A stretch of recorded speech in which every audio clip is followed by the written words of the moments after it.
Anyways, no, I just looked at how quick the stream went. Usually I gotta wait like 45 seconds or something. They must have gave us like access to the premium servers.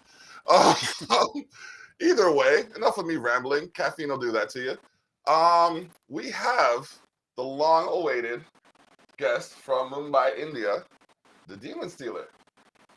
Thank you I guys would for like having to me. talk because this is how I know you through him. If I do the talking about this man, we'll be here for another hour. This man has a long list of friends in the metal community alone. Never mind his YouTube cooking shows he does and videos. And Sahil, would you like to tell us a bit about yourself? Sure. I'm a death metal musician who loves to cook, and I've been making music for about 22 years now. And I've been running my YouTube channel for about a decade. And yeah, that's pretty much me in a nutshell. If there's something to do with heavy metal in India, I'm generally involved in some way or the other. okay, and then we have John from Duskwalker. What's up? How you doing today? I'm doing great. That is a luxurious beard, I must admit. I'm not like. Thank you. No problem. Like mine just curls up on me whenever I try to grow it out. It just tucks back under.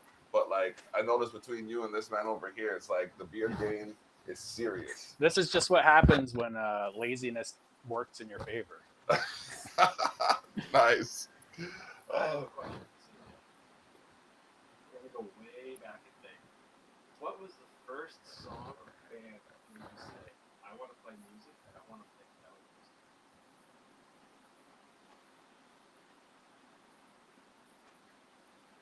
music? Are you asking me or are you asking Yeah, John? I'm asking you, sir. I know it's late for you, so I would like to, so you can leave when you need to. Oh no, I've got time. Don't worry about it. It's still fairly early. It's only 9 p.m. But yeah.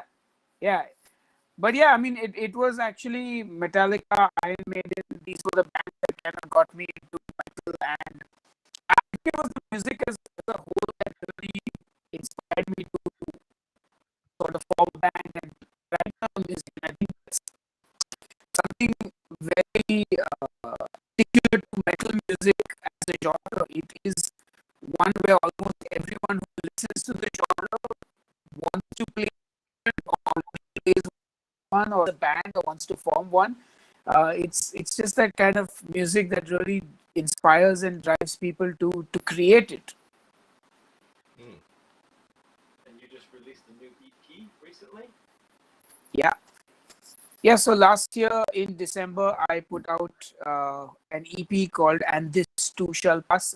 It was a solo EP under my alias DemonStealer, and I pretty much did everything on that EP except mixing and mastering, but I did all the drums, bass, guitar, vocals, and yeah, lyric writing.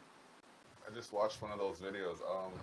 It was intense. At first, I thought it was like 4 different people. Then I realized you wardrobed up and you like switched your hairstyles and things. I was just like, that had me going for like a good 2 minutes. I'm like, wow, that band is serious. Yeah. And then I watched into it. I'm just like, damn, like, did you set up the camera angles and everything too? Was that like a one-man show the whole way? Yeah, so I shot everything myself, and I just sent it to somebody else to edit. Yeah, the shooting was all done by me. Okay. And you kind of impressed him too with your crappy drumming videos. Yeah. Thanks. Like he's watching it going, this is crappy. And I'm like, yeah, like this is what he considers crappy, but I wouldn't kick him out of the band for it. Right? Yeah, I was slack jawed and all. I'm just like I said, every joint from your hip down must be involved in your drumming, like from your bass drumming. I mean, because like the is it a double pedal? Yeah, it's a double pedal, and I'm doing like so actually it doesn't take those many muscles because it's a technique that allows you to kind of like normally if you wanted to play fast you would just go like and you'd have to actually use a lot of the vibrations as well as your muscles to kind of get each note. But just like you can on the hands, there's a sort of trick that a lot of drummers use now, which is it's like this motion with your feet. So you play 1 2 1 2. So it's like 1 2 3 4 1 2 3 4 1 2 3, and but you're doing just two motions. So Okay. it looks like you're playing slower, but it's actually faster. Wow. Yeah. Even the John has a question. I know. Well, like me, you're a fan. you actually stole my question then. Which I guess I'll kind of piggyback on your question, which is like, is there a specific like album that you heard that like made something click, that you're like, oh yeah, this is it. This changed everything.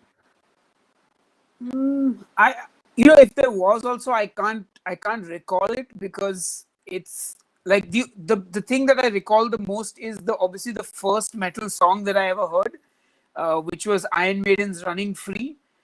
And just that, and I come from like in India, people listen to a lot of different kinds of music, and Western music is kind of, people, if you're listening to Western music in India, you're kind of the lucky few, because now obviously things have changed, but uh, back then, people who were only sort of reasonably well off financially would listen to Western music or have access to that kind of stuff. So I was from a lot of pop and soul music that my parents used to listen to. And also, of course, I got the usual dose of Bollywood music like anyone growing up in Mumbai city would have. But I remember just hearing that riff, the opening riff of Running Free, that the sound of that, the way the drums sounded, the guitar sounded, it was just insane. Like that moment was surprisingly not my like defining moment in metal, but that moment is what I remember the most. And then after that, I think it was the combination of all the bands I was listening to, which was Maiden, Metallica, Pantera, a lot of Pantera, Fear Factory, Marilyn Manson, Sepultura, like all these bands together, I think inspired me. If I have to pin it down, I'd say maybe Devin Townsend, especially in those first two Strapping Young Lad albums, I think really was somebody that I aspired to be like, because he did everything. Like he was the brain behind the project, and He's a maniac. and he is a maniac. I mean, that's the best way to put it. And he produced all his own albums. So him and Golder from Old Man's Child, those two I think were if I have to pin it down, I say maybe those two were the guys that really kind of inspired me to a very large extent as individual musicians. That explains a lot, actually. Right. Not going back. I know. As soon as you said Devin Townsend, it's like, oh, that makes a lot of That sense. makes a lot. Yeah. A lot of stuff makes a lot of sense on how you write now. It just clicked. I like it. Sounds familiar to me, and it's just great riffs, great everything. But it's now I have that connection where I know where it's coming from. I would like to have that connection. The foundation has been settled. Building. Great position. Yeah. There's another one that should be a lot bigger than what he is. Yeah. Just like this man here. Yeah. Like He he plays it down on how he is as a musician, but he's a lot of people look up to him. He's a really great musician. As a musician, he's very active. I remember I've gone through that promo for the last 3-4 months, 2-3 months at least, and I'm still trying to catch up to how many albums you've actually released over the course. And that wasn't all of them, was it? No, that was just his DemonStealer. Yeah. Demonic Resurrection. Okay. Workshop. Okay. And I believe the Reptilian Warrior was in there as well, which is Reptilian Death. Reptilian Death. Yeah. Okay. Yeah. So. And then there's a couple of other side project albums that you have too. I can't remember them off the top of my head. Yeah. That's in depth. So how long do you put towards each composition or release, so to speak? And is there a system you have to structuring your, is there a system you have to structuring your albums opposed to your EPs?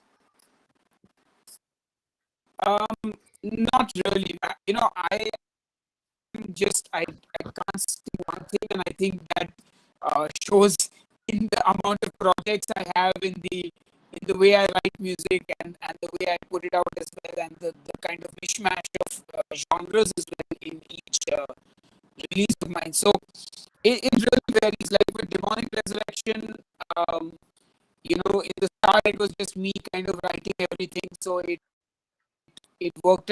But then I didn't have a live band, so I had a whole new lineup.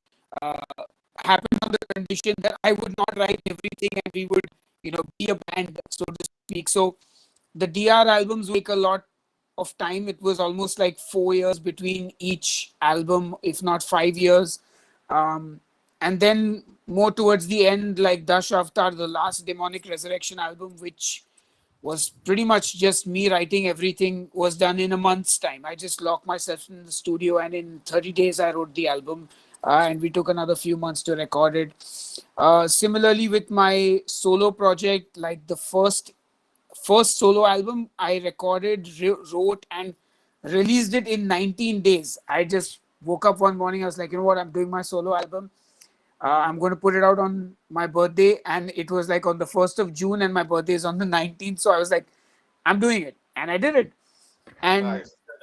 it, Nice. yeah, and in the other flip side of it, like the second solo album with George Colliers on drums, I started writing that in 2008 after the first album came out, but I only was able to release it in 2016. So that was like 7 or 8 years in the making. So Oh, I know shit. it's kind of, it just goes with the flow kind of a thing. Yeah, and there's no specific time for any specific thing. It just happens as it needs to, kind of. That's cool. Yeah. That's all right. Question. A little bit of background of Workshop.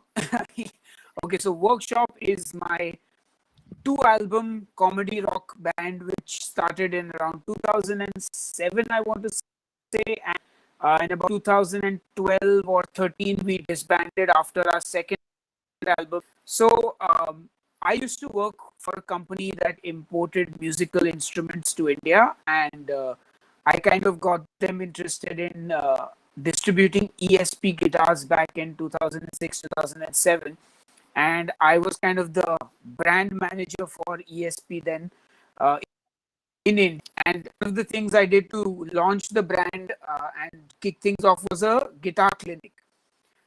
So because obviously I work with this company, and I was thinking, if I'm doing a clinic, I don't want to make it too extreme.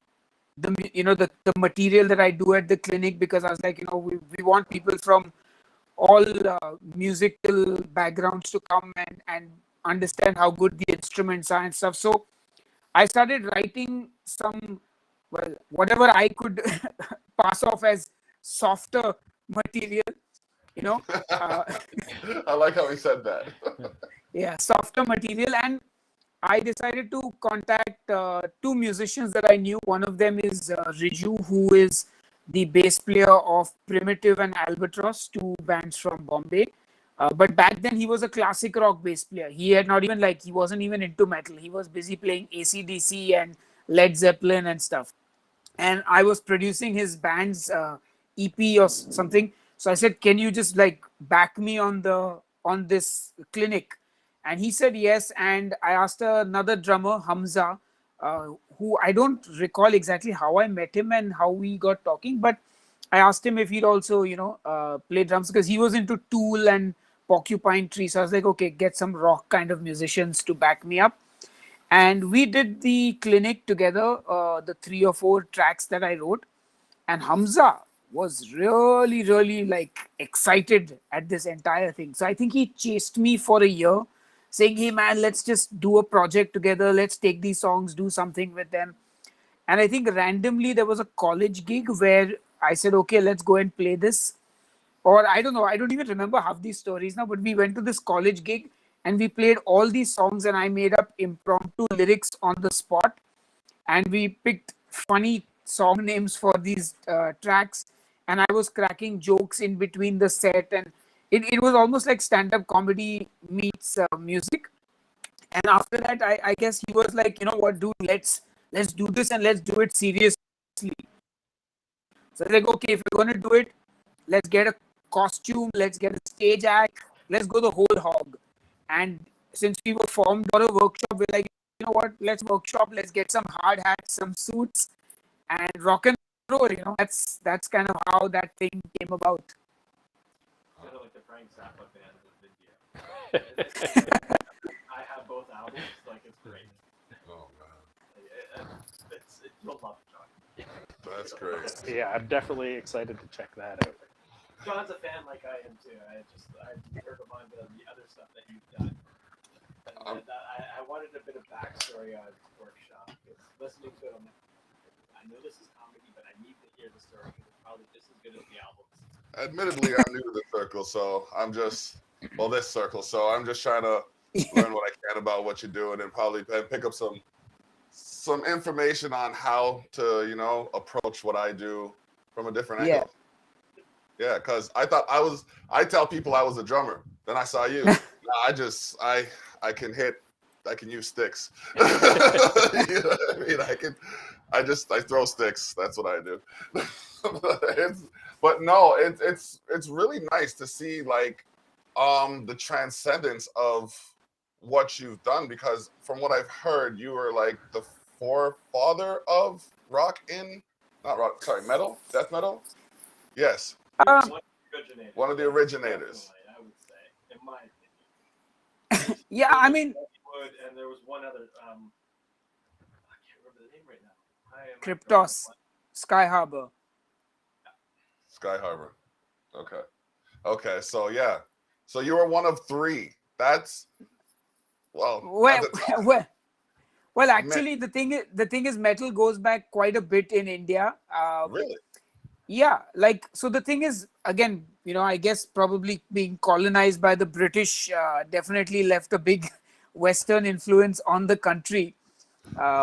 So, there's been live music and Western music since back in the day. And I there's an amazing documentary that Red Bull did. It's called Standing By. I think you can watch it on YouTube.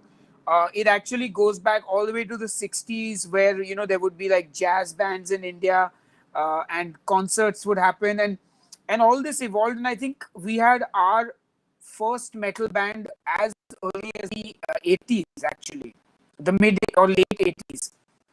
Okay. Yeah. Forgive my ignorance.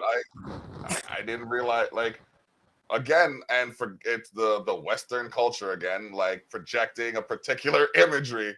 You know what I mean? But no, it's a bit of a culture shock to. That's a shameless plug. But it's a bit of a culture shock to realize. I'm like, jazz in India. That was the first, like, because I love the quarter tones, like the quarter tones in the Eastern culture. So like, you know what I mean? To abandon that in the Western music kind of doesn't make sense to me. But like, you can get so much more inflections and like diversity in the music that you play with those quarter tone differences. So I'm just like, to hear that influence in a jazz state now. Yeah, and there are a lot of musicians doing that. They take Indian classical now and they fuse it with jazz and rock and even metal. And things are happening. The thing is, I think, there's always stereotypical of what India is or what Indian culture is and things like that. So it's only what people know, right? Like, you can't blame people for not deep diving into every country. I mean, there's like the world is huge, Yeah, it is. And it is. I mean, like, I just covered metal in Syria. Oh. Yeah, 2 years back, I was in London for a metal conference, and there was a filmmaker who did a documentary about metal in Syria, and there was another Syrian musician who had been able to sort of escape to. I think he moved to Beirut, if I'm not mistaken, and he's trying to make music over there. So I knew nothing of the place, so but I only know what you see on TV and the stereotypes of what is made available to us. But it was so refreshing to hear their perspective, and also like you just suddenly have this like, whoa, I can't even imagine this, because imagine this guy filmed in Syria, this whole documentary of his at risk to his own safety, like, and these guys are, when I saw their concerts, I was like, this looks just like Bombay. All the kids there look just like we did, when we were at gigs. And the only difference is, unfortunately, they have to listen to grenades and bombs during the day, and we don't. But they're listening to metal bands cover Sepultura and Iron Maiden and write their own stuff, and it's just amazing, man. That's awesome. That's awesome. Well, it's only just the surface. It's like Jerusalem has a couple of good metal bands too. There's Yeah. Africa, Berkeley has a couple of really. That I gotta see. Like, they have to have the Shikis. Forgive me. Like, there's got to be one band rocking out into some metal in the Shikis. I can say that. I can see it. Oh yeah, there is. I can see it. Just wow, the diversity that music can create and the way it can bring people together. It's just amazing that it's so underfunded over here. Like, in general. Just, Yeah. Musicians don't make music to make money. We make music to lose it. Yeah. The expensive. Like you made a whole YouTube video on how you're not even gonna break even on a 4-song EP that you did pretty much 90% yourself. Yeah. Like it's insane. Yeah, that's just bonkers. Meanwhile, we're streaming to YouTube right now. We getting our hours up though. We getting our hours up. It's just insane on how much musicians take the abuse and people just want to keep taking it. Oh, you want to do this? Just okay. How much you gonna pay me? Oh, we were just gonna give you some exposure. Exposure? What am I, a film? Do I look like? Excuse me. All right. Not really. No, I'm just kind of soaking it up. Yeah. What are some of your favorite bands that from India or actually just overseas in general where you are? So I mean, the thing. Oh, right now I was listening to, I think, Swedish band called. I'm so bad at pronouncing names. I check what I'm listening to. But I'm on a complete like tech debt trip right now. So like Hideous Divinity, the new Abiotic, basically anything from the Artisan era record label is on the list right now. I absolutely love stuff they put out. But yes, this is the band I've been. Stortregen, Stortregen. They're like this black death melodic band. And I also just discovered the Monolith Death Cult for the first time ever, and also the new Crown album I've been listening to. So yeah, just a mix of stuff, but if it's extreme metal, I'm generally listening to it. Okay. All right. Well, the man that's sitting over there, the bigger bushy beard, This guy's rocking the alliteration. He's rocking the alliteration today. We're all right. We're all right. Yeah, look up some Duskwalker. I think you might like him. Duskwalker. Old school thrash, good old death metal, good growls. Yeah, we got Yes. some of those. Speaking I will of check. growls, yeah. Yeah, I have to go there because, like, I'm a loud dude. I try to contain myself for the benefit of those in my present company, but some of those growls and that vocal, do you ever hurt yourself getting to that point? Have you ever blown a vocal cord or anything like that? Because that sounds like it's coming from a special place deep beyond your ankle. Oh yeah, luckily I've had no vocal injuries in my life. It's probably because I've had the fortune of being an active touring musician. So being in India, you don't play too many 12 shows in a year if you're lucky. If you're able to, and whatever tours I've been able to book, I've ever had to go is 15 days on the road singing, which I just not my voice in terms of, like, a touring musician, like say, maybe a Lamb of God or a Behemoth who are touring like 3 years, like that's some serious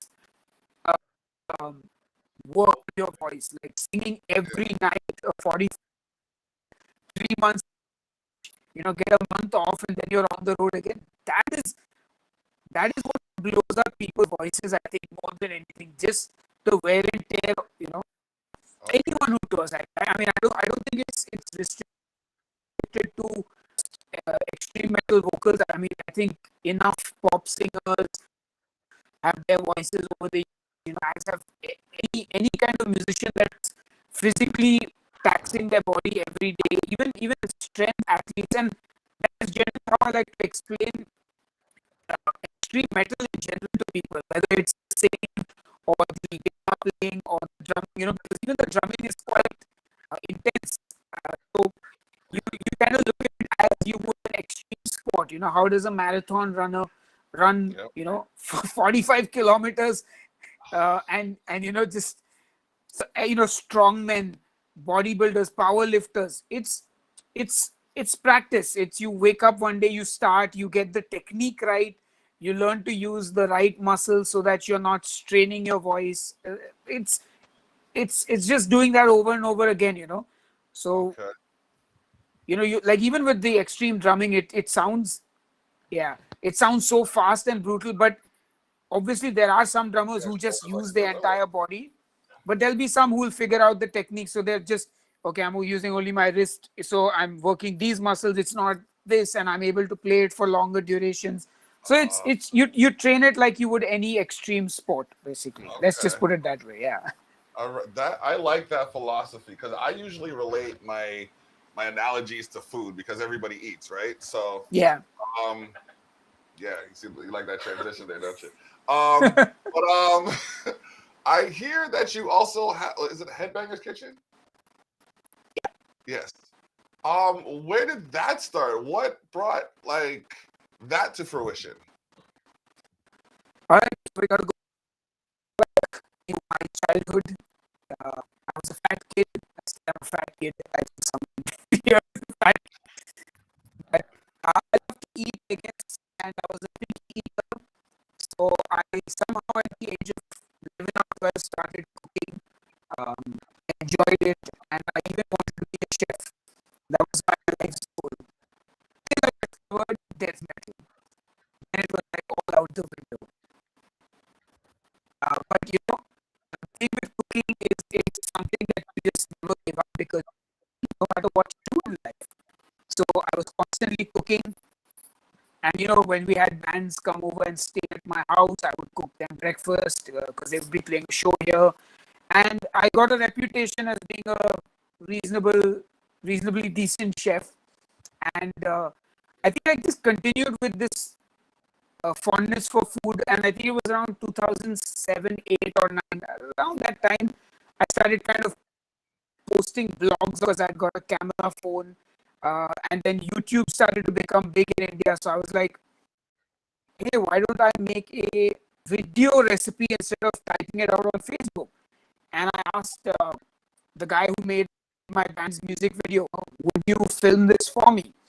He's like, I'll do it, but why don't we just do something exciting with it instead of just a recipe?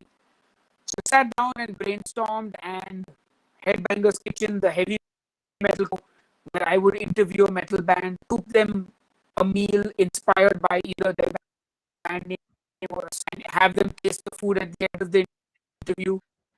First sort of iteration of Headbangers Kitchen was born. And then he went on to do a whole keto series when you were keto for a little while. And Yeah. Common now that you're posting non-keto videos. The videos are great to watch. They're awesome. And you bring your wife into them sometimes, and your father are in them. Yeah. Oh, you get your wife on camera? It's a task. It's a task, but yes. Okay. We all have the same problem. Yeah. I got to shout out the wife of Jer. She does get an article. I mentioned her specifically in this month's Culture Shock magazine, which is talking about women in industry. They influence quite a bit over here, I realize. He decided to combine his keto channel with non-keto. Yeah, apparently some people got angry or something. it triggered them. It was kind of funny. It was just funny to read the post and the video. The video he put Yeah. up for it was the best. You may want to unfollow me after this video. Like, that's what I'm. How are they gonna watch you and complain about what you're doing to then watch you for the purpose of complaining about what you're doing? Find something to do with your time. I mean, like, It's fun. Some of the stuff this man has gone through with what people say to him about doing his own thing is hilarious. oh man. And some days I we'll call it first world problems. Some of these people are just complaining for complaining. Okay. It's hilarious. Give me an example of one of your most, like, I'll call it harebrained complaint that you've seen on your posts. Well, the thing that really makes me pull out my hair the most is all these angry Christians on my channel. Who are like, oh, you're symbol of the devil, you're calling Satan, I can't watch your keto channel, I can't watch your recipes because you're in cahoots with the devil. Or... Wow. Oh, ask him about the $100 turkey. $100 turkey. I think I got 2 turkeys sitting in my freezer. I'm trying to figure out what I might make a jerk turkey actually. But no, you let me hear about this. $100 turkey? Wow. Yes, okay. so well, turkey is not really. I mean, it's not of the Indian cuisine, and the Christian community here isn't big enough to warrant a large turkey selling market. So turkey is just not a meat you get here easily, and it's also very good because it's obviously not a common household eaten thing. So the local turkeys I previously purchased were like really bad in quality. The thing, right? We don't. The animal farming is not quite the way it is in the West. So, for example, all your goats are kind of like this free range goats, so they're not like fattened with like super tender meat.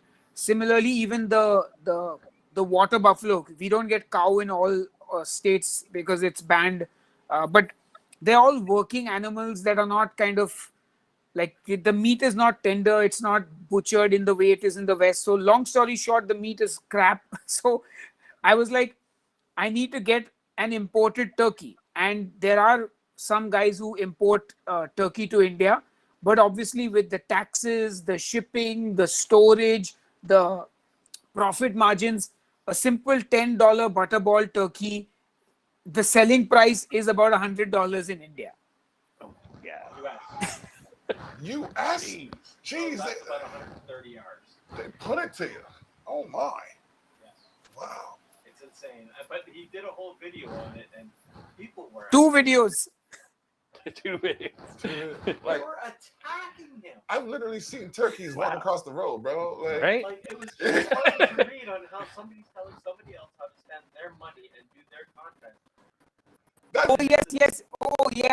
Oh, now it's coming back to me. Oh, this was in the food we were talking about. Oh yes. Yeah, it was insane. Like, this is one of the nicest people I've ever met. And these people are attacking for buying a turkey that he wanted to, do a bunch. He did a bunch of videos for them.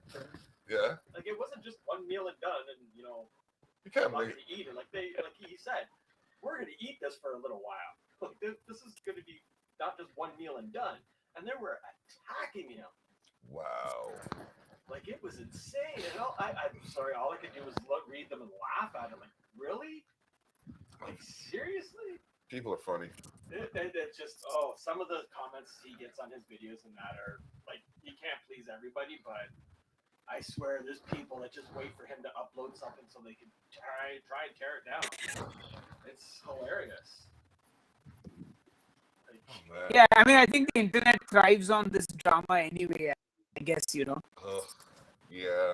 But there's specific people on the internet that just spark it, and in hopes of it running through, it just spreads like the symbiote kind of thing. It's like it just starts with that one numbskull, and all they need is a friend who just believes everything they say, and then it just goes through that. It's like, but I don't know. I don't see it as much in the metal I'll show you the community video later. as I do in the Like, it- hip hop. But yeah, I got to see that. I got to see He has a that. great cookbook, by the way. Oh, And also Thank you. as an author, author and a gentleman. a musician, Yeah. a internet content provider, Like, all over. Like, this man is like, I look at my phone in the morning and he's one of the first people that pop up on my news feed. Right? Always, Always. always something. Like, it's great to watch. Like, you know, for a guy that says he's not very sociable, has social. Yeah, I'm social on the internet. yeah. This man has social media down pretty damn good. That's okay. All right. Actually, I think one of the first things I saw this morning when I woke up was your post about people smoking. Ah, yes, that was yes. And I that feel was exactly the same way. I'm an ex-smoker. Yeah. quit about 6 years ago. Disgusting. So I was like 4 or 5 I around can there. understand where he's coming from because, you know, I quit. I'm like, yeah, now I'm one of those. I can tell now. Gross. Like it doesn't like I don't know. I've built up a tolerance to it. Like I'm not going to tell anybody what to do with it, but like walk the other way. there's I do notice a difference in it now that I don't as much. Well, I don't smoke cigarettes yet, so yeah. I don't know. That was the first post I woke up. Yeah, first thing I saw this morning. And when you talked about, because they did the same thing here, when they banned it in bars, as a musician, that was the best. It was great. Oh yeah, you don't taste it in the donuts anymore at certain places. Like that was the worst. yeah, and you can actually go home without your hair or cigarette because it's really hard to get a hair that's Right? Oh yeah. Yeah. I used to have more hair than this, so yeah, I know where you're coming from. But no, usually every day I'm looking, I'm like, okay, do we have a new T-shirt yet? No, okay, that's coming soon. Like it's fun to watch the heel post because he's always every day. There's no less than like 3 or 4 posts a day. And even when he went on holidays, he's like, I'm going on vacation. I'm putting away the phone, and then it was like what 3 days later. I didn't put off the phone. I did not. Someday I'll do it. Someday I will take a real detox from social media. We all say that, and it lasts maybe an hour. I mean, like, I'm sure I'll someday find the. Oh, so what is your go-to social media outlet? It's the same as YouTube, Facebook, and Twitter. I don't think I can handle more than 4. Okay. All right. So I'm in the right realm because I don't see like if you really want to find me, you're gonna find me where I'm at, right? So like can't spend my no, that makes so much sense. All right. So what's the plans musically on the horizon? I know you haven't hinted towards anything. Do you have anything that you're thinking about, you want to do, somebody reach out to you? I know you're looking to do another track with musicians again, because I saw that post the other day. Yes. Well, like you said, I haven't really announced anything, but I can confirm that the Solus X Inferis first debut album, is going to be out in the coming months. I think we should be gearing up for a June release. So that album is going to drop. It's going to have 7 songs. It's got Lord Marco on drums. And I'm quite excited to release that. And I also started singing for this other project called Targe, Targe. And we just put out a new song on the 14th called Godless and Divine. So that's happening. And I can give you some exclusive news that I am working on another solo release. But that's all I'll say right now.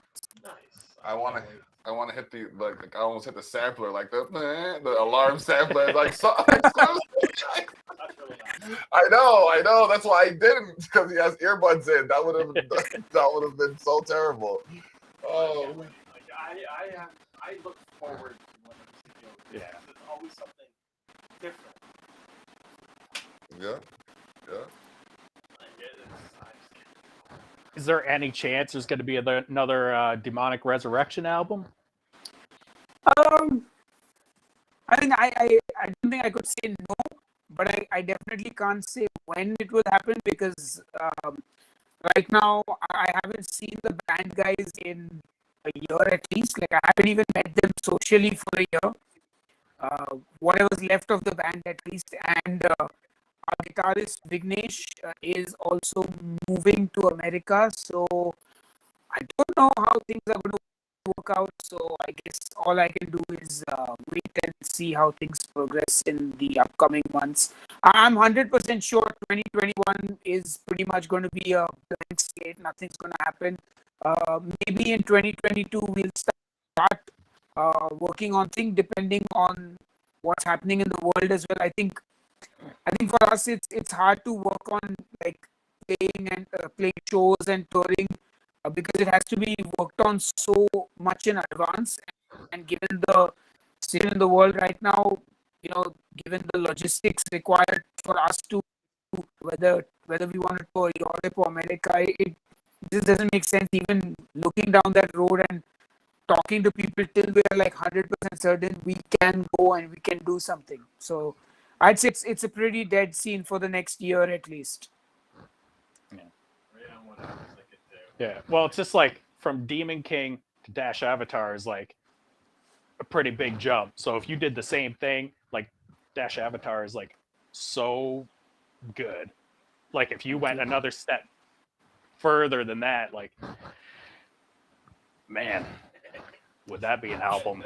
The other week, like I'll binge listen to artists I like, and I actually binge listen to all the four albums. It's just amazing at how they go, like the flow of them. Like you could just put them on all the DR stuff, and then go into the DemonStealer stuff, and then finish with like the workshop stuff. It's just a great, it's the way it goes. It's Thank you. album. You know what I mean? Like, and everybody I listen to, I can at least pick something that I don't like, and I just have not found anything I don't like. Like even the workshop stuff, I freaking howled my ass off at it, and the music's great. All I Thank know you. The music is awesome on it, but the lyrics just don't. It's a good laugh. It's an adrenaline rush every time I play the commercial. Every time. I'll be sitting here placid, you know what I mean, looking like I'm about to fall asleep or something. Hit that commercial and just like, dish. I'm awake and I'm just like, I'll slowly start to rock out. And it's like, it's a good thing it's only like 30 seconds because if it was any longer, I'd probably be thrashing my room or something. Today was the birthday. You actually put a connection to you and the vocals. We had the video, a couple of videos up on the TV because I was showing him a couple of things, and he's like, "That comes out of him? What?" Yeah. And I mean, no disrespect, but like, it's almost like I've been conditioned by certain aspects to see things in a way that I know, because of my own nature, is not entirely true. Wait, we turn you on to some ginger. A great root, actually. It helps with coughs and. Oh, you mean like? That's a female-fronted metal band that she goes from cleans to like death growls in a breath. Live. Yeah. Okay, all right. Well, I mean, that would be. But yeah, I mean, people always were unable to like register that I sing like, and especially worse when I was younger, because I'd be like, "Hey, can you please increase my voice on the monitor?" Like,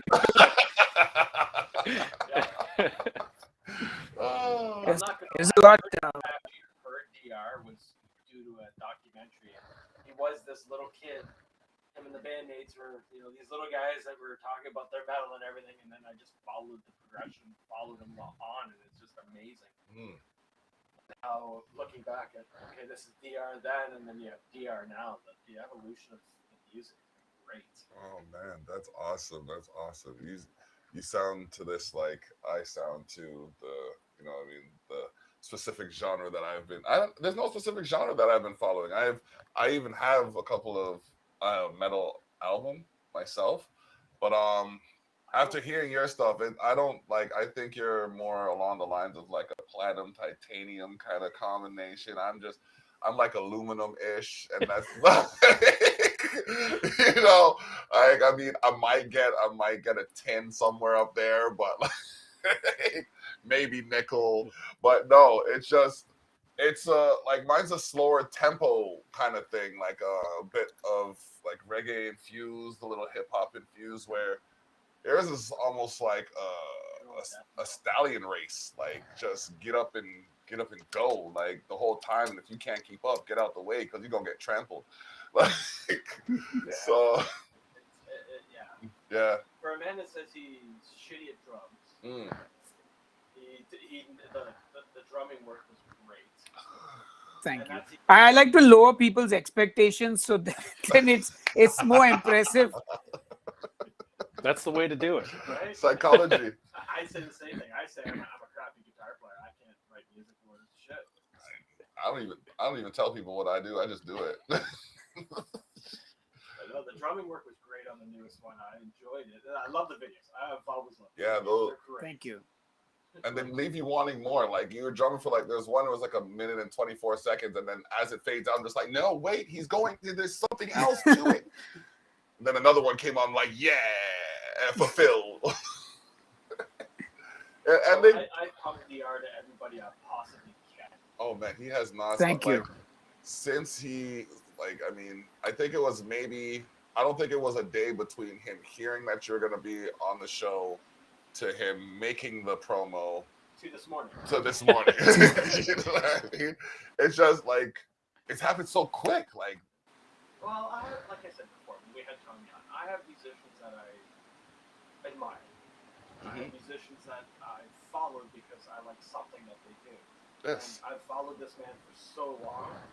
It's just, I didn't know. It's only natural. I need to get him on here to talk to a different group than he does because, you know what I mean? Like John sitting across from me is the only person in the area I know that likes PR as much as I do. I mean, like I Thank you. didn't know about you until him, so you got an advocate out here for sure. And John didn't know I liked DR until I went. No, see, wall. look at that. From, Yeah, and then we geeked out on DR at our album release show. Look at Wow. that. You're bringing people together from India. Like, My that work's is- done. That is great. That's why John's here because he's such a fan as I am, and I could not leave him out of this. Because Thank he's you. been as excited as I Yeah, am. I was pumped for today. It's, He even got babysitters for the kids and all sorts of shit. like, yeah, I'm gonna put life on hold for a second. Something I want to accomplish has been here. Yeah.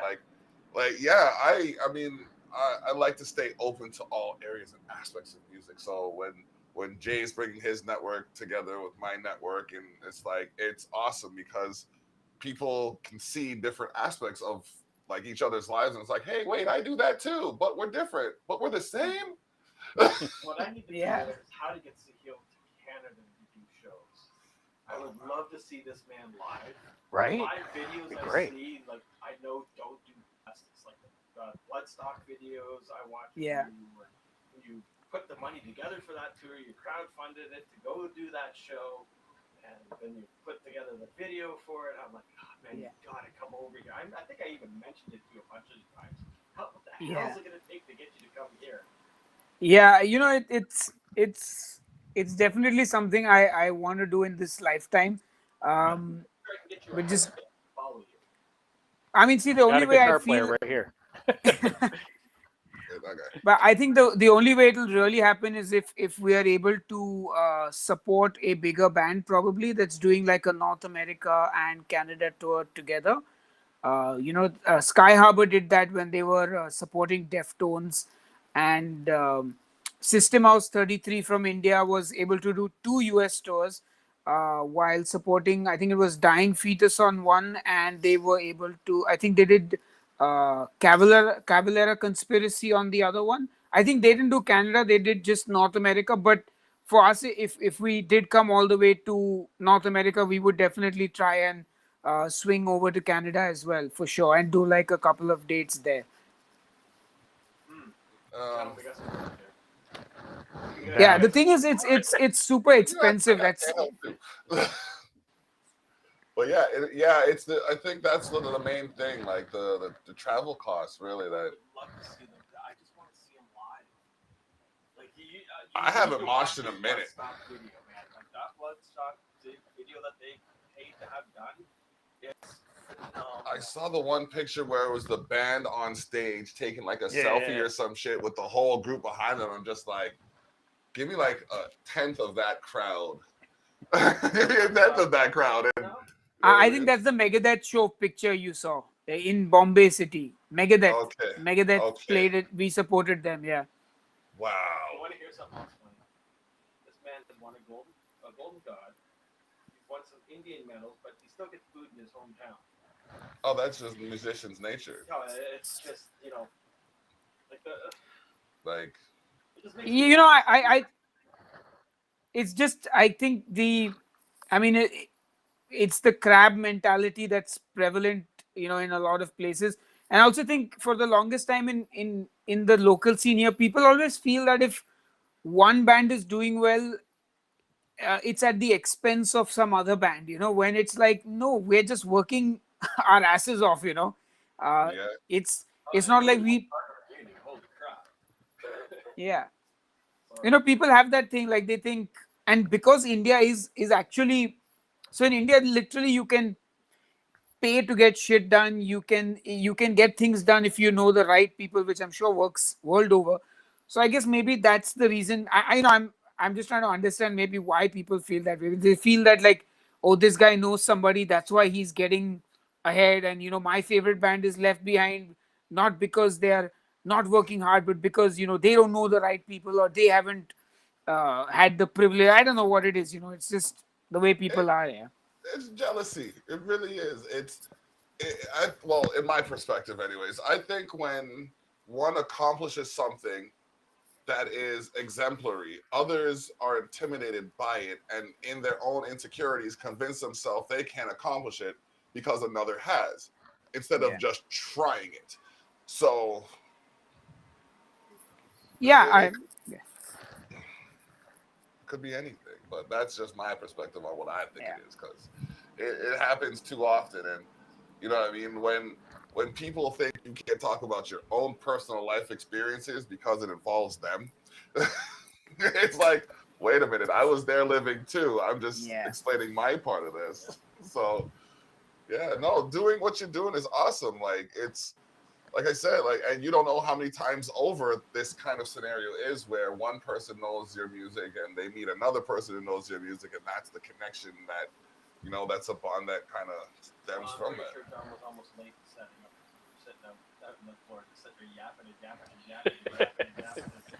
Pretty sure Joey came over. We gotta go. And he's like, okay. And then we started talking even more about the other stuff that goes back, because he knows all the he didn't know about the workshop. Yeah. I started shooting names out. He's like, really? Yeah. I got all this stuff, man. You need to check this stuff out. Yeah. I almost made him late for his own show. Oh man. Oh no, I try it. Like, this is one of my favorite metal bands. Is this man? Okay. And I really try and push him to whoever, to the point that John's been talking about him for the last couple of weeks. And his bass player went, "Who is this band?" Yep. So you got a strong following here, at least. Yeah. I'm glad to know that.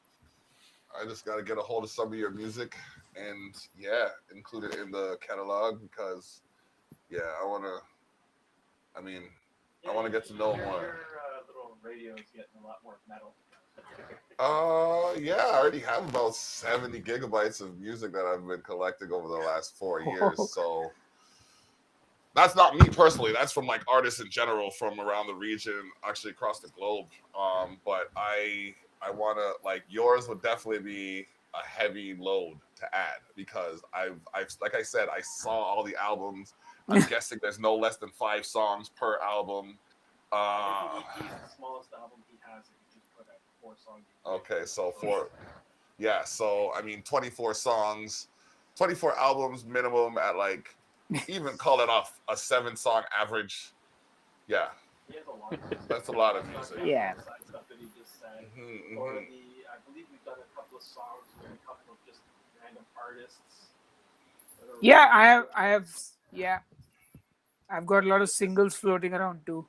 This man is more busy than the top 3 metal bands in the world, I'm pretty sure. Because I see more of him posting stuff than anybody else.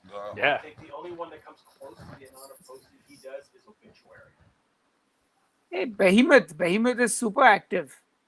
Oh yeah, I Okay. forgot Behemoth. Yes. But you know what I mean? Like you're right up there. Like you hustle and grind. Like I said, I always look forward to see what your rant of the day is. Even though you try not to, there's still something there that Oh, there we go. Yeah, I agree with that. Yeah. Facebook knows what sells. And then there's the videos when the videos pop up. I think Yeah. it's hilarious when your dad's with you or your wife. Those are always good videos. Yeah. The last one that I really laughed at was that you're gonna, before you unsubscribe, that was the best one.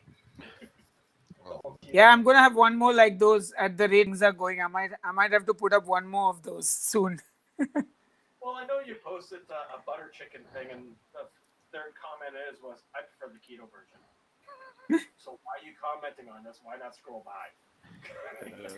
That's so. You know what? At this point, given the way social media works, I don't care. As long as you comment whatever you want. It's okay. Just leave the comment.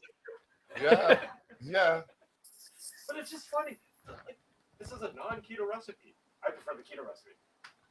So why are you looking? Man. Trust me, I'm okay with that. That comment is the least bothersome one. Those are okay. Those are just. I've seen a few. I've seen a few that are just hurts my head, man. Like. Oh man. What do you want to say, John? Nothing. I'm good. Just chilling. Having a good By time. the way, when you ask for musicians, this is the guy that I posted that you should check out. Yes, I will check out some of your stuff for sure. He's a hell of a player. I'm okay. Is it like my terrible drumming? Oh man. Actually, if you YouTube him, I'm pretty sure he still has the shredder. Yeah, I think that's still up there. Yeah. Okay. Because we have Sam does a banger TV shred off thing. Oh, okay, yes, I will check that out. Yeah. I remember seeing a bit of that show. Yeah. He did a video for that. So. I Oh, can't even sweet, watch sweet. that show.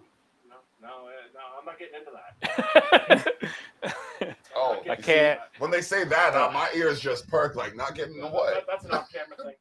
I'm not going to. Okay, all right. Discuss musicians. Yeah. I know. We'll have a conversation after. All right. You see how it is? We do have. Now, if this was a seventh circle, that would have had to just been spilt out. But we got a couple hours until that. Because there is some friends that Oh. were involved in those two series that I just don't wish to Okay. rub the wrong way. Behind closed doors, I'll talk with them, but not in a situation like this. And John's at the exact. He's looking at me. Y'all I know both like. exactly what you mean. It was a free-flowing conversation, and we just hit like a lift lock or some shit. Like it just. Wait a minute, hold on. We gotta level out. We just gotta make sure everything. We good? Everybody good? Just one of those things that, I know, bro. I know it happens. I've been avoiding talking about a specific situation and tried to alter my week, but it's just like it keeps leaking out. so with you on that. Oh man. We have a new music video. Do I have a music video coming out? Yeah, playthrough. Any playthroughs? Because I know you like to drop those just on a whim. It seems like. Yeah, I'm gonna have some stuff coming out at some point. Well, I know I'm sitting there and I'll be like, oh, so he hasn't dropped the video in a while. 2 days later, hey, guess what? I got bored and made a playthrough. Yeah, I right now I'm finishing up some vocal recordings, so I've been a little busy with that, and I've just been chilling with the videos for now. But I'll be back in regular supply soon. Like I said, I enjoy the videos. Interesting to me. What time is it there now? Holy cow! It's about 10 p.m. now. 10 p.m. now? So you're 2.5 hours behind us. I thought you were an hour and a half behind us. Isn't he like 9 hours ahead of us? 10 hours Yeah, I'm ahead. It's 10 p.m. now. Yeah, it's 10 p.m. there. It's 12 here. So 11 hours, no? If it's and it's 10. So yeah, you're 10 hours ahead. Like Ah, 9.5 yes. hours. Yeah. 9.5 Ah, hours. yes. 9 Yeah. minutes. I'm not awake, man. I've been up. We had to get the numbers right. We fact check each other. So like if it's not right, we ain't moving on until it is. That's just that's the way to make things sure. Like you know what I mean? Everybody's on the level. So Lee, that is awesome though. Thank you for like this by no means is a send off, but thank you for the time you've taken to, you know what I mean, spread your positive energy with us, you know what I mean? Because like I said, if you could measure the energy that this man has been radiating for the last month and a half, like you could probably power a civilization. Like I said, this is one of the nicest people I've met through online, musician-wise, period. Like, Yeah. he's always, even when he's cursing, it seems to be in a nice way. Like, he's not putting you down, but he's telling you where to go. Oh, man. He just always seems to be the nicest human I've ever, like, had an interaction with.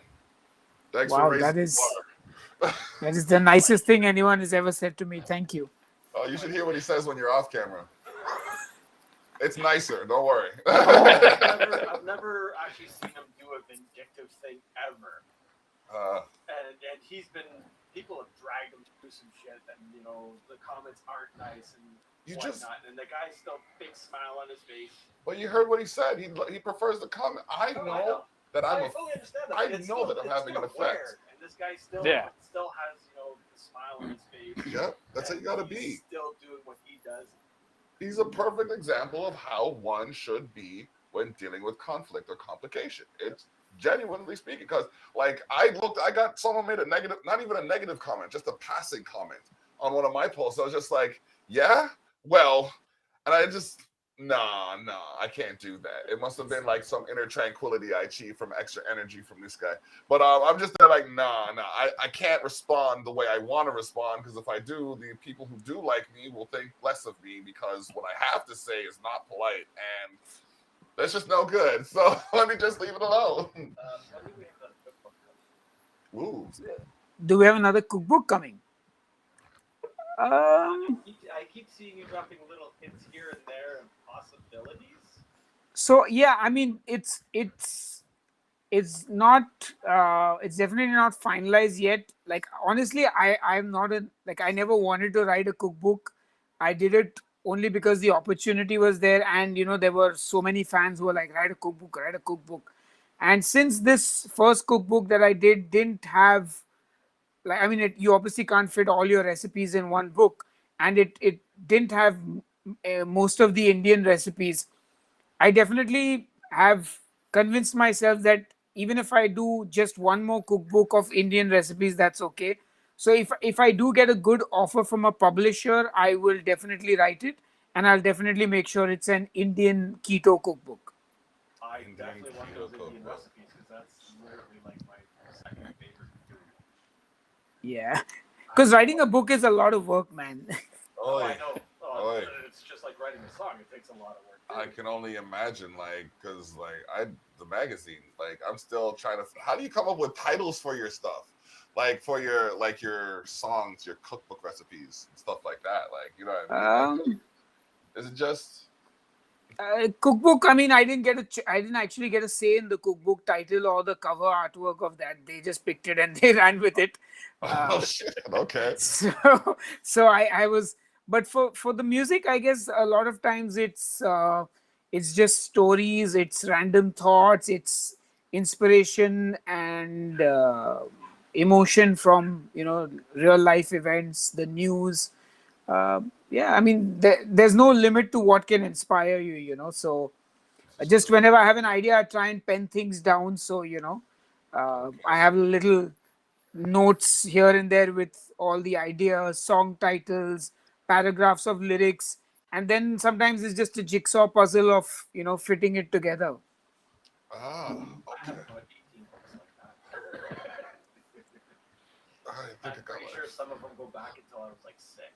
I'm just writing random sentences down that sounded cool to song ideas. Yeah, it's just good to write it down and just keep it there somewhere. You never know when it will come in handy. And then I go to write and I look at it and go, I ain't good for A couple months. But no, it's been awesome, dude. Thank you very, very much.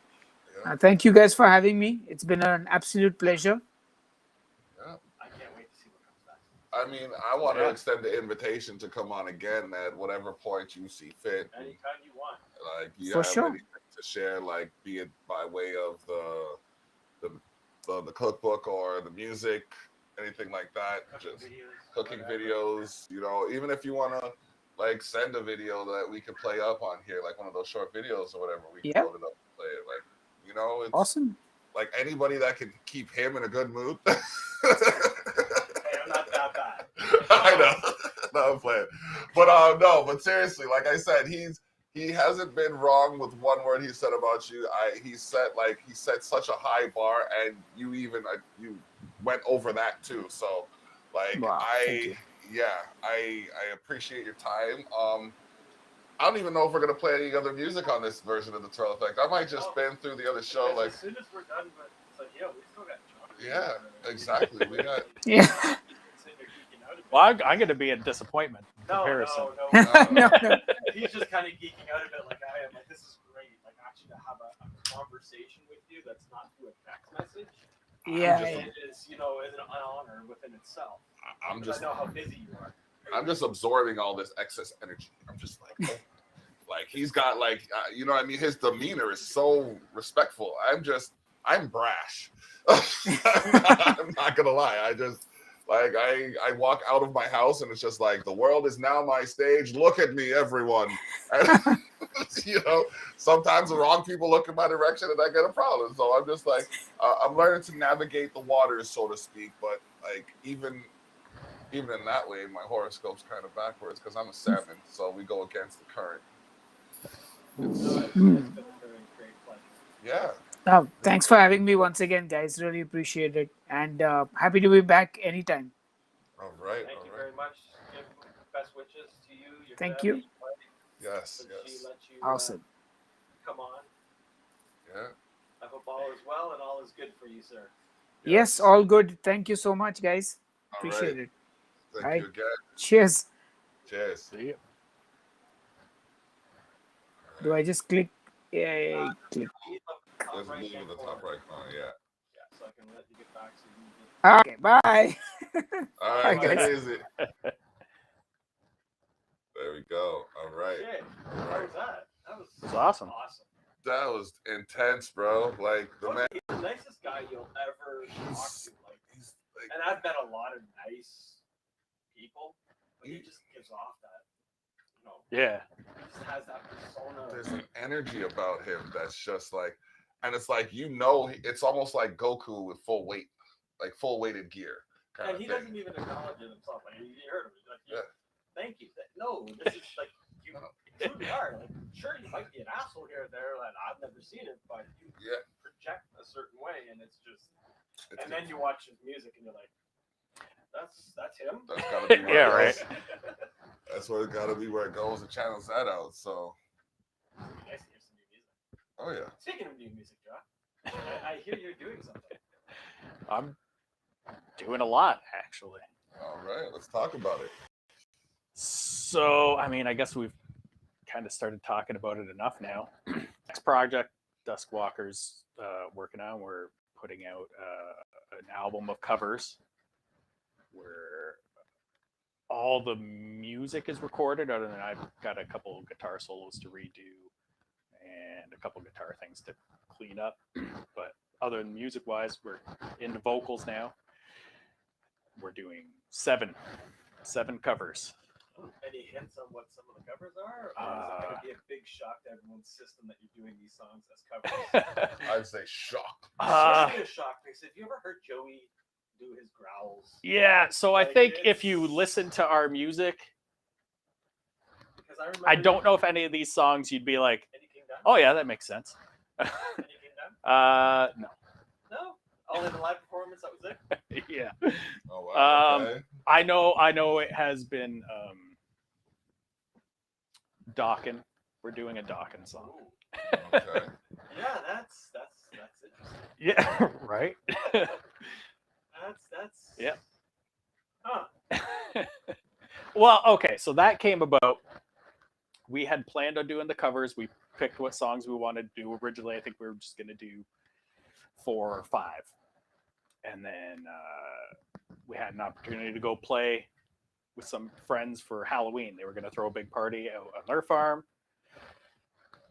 Well, fuck it. Let's not play our music. We're working on these covers. Let's just do a couple more covers. Kind of Halloween themed. Okay. One of those was let's do Doc and Dream Warriors. And then we didn't even end up playing. We're like, well, we learned these songs. Maybe we should keep a couple of them for the cover album. That one actually is kind of fun to play, and it's definitely a little different. A lot different. For us. So different was you guys playing like a Doom song. That was different. And apparently that became like an instant cult hit for you guys. Apparently, after the album came out, everybody's like, I love that song. Actually, Crushing Away to Guilt is my favorite song on the album. I I'm was like, listening to it yesterday. I'm not gonna lie. People in Niagara Falls probably heard it too. good. Oh wow. Oh, it's just a slow. I can't remember what was the BPMs. It was under 100. Yeah, it's pretty slow, maybe like 92 or something like Yeah. that. Y'all call 92 slow? I'm sitting here like 92 is almost like a twisted track. Dude, they're usually playing 150 and up. 160. Yeah, well, Oh, okay. I think we have 2 songs on the last album that are 210 BPM. Wow. Yeah. KO That's likes a to go beast, fast. man. KO likes to go fast. That is I think we have one faster for the next record. even cut time that's faster than most of the genres. So yeah, No, KO was yeah. like, can we do one a little faster on the next album? So, Wow. which is one of the other things we're working on. So we're well into the recording of the cover album, but we're also probably halfway into the writing of the next actual Duskwalker album. So Okay. Lighten those restrictions up. Let's go. You know what I mean though? Let's There's 2 albums coming from there. I know when they'll be coming, who knows? We're kind of slow on things. Pretty But busy because he wants to do his total duo again. that is something else I'm working on is mixes. So as they do songs, they're kind of sending them to me to mix. So Nice. Oh, so you're the engineer producer? yeah, that's well? kind of the role Okay. Okay. How long have you been doing that? So we were actually talking earlier. I think the first piece of recording equipment I bought, I think, was probably 96, 97. And that was just like, because I want to hear what we're playing. So, okay. Microphone in the middle of the room kind of deal. Okay. And it was like, well, this sounds like garbage. How do I make it a little bit better? Buy something else. And then Okay. my whole recording process and everything has entirely been just, well, I want to do this, so now I got to figure out how to do it. Yeah. I Yeah. like that sound. That's- They do that. Yeah, Yeah. that's been my entire learning process over the years. That's how I got started with the trump. I had to wait. It was the hardest 4 years of my life, from the first day I saw an instrument, a brass instrument, to when I was actually able. Was it 4 years? Yeah, it was 4 years. I was in kindergarten when I first saw it, so I was 4, and then I wasn't able to join the band until I was 8.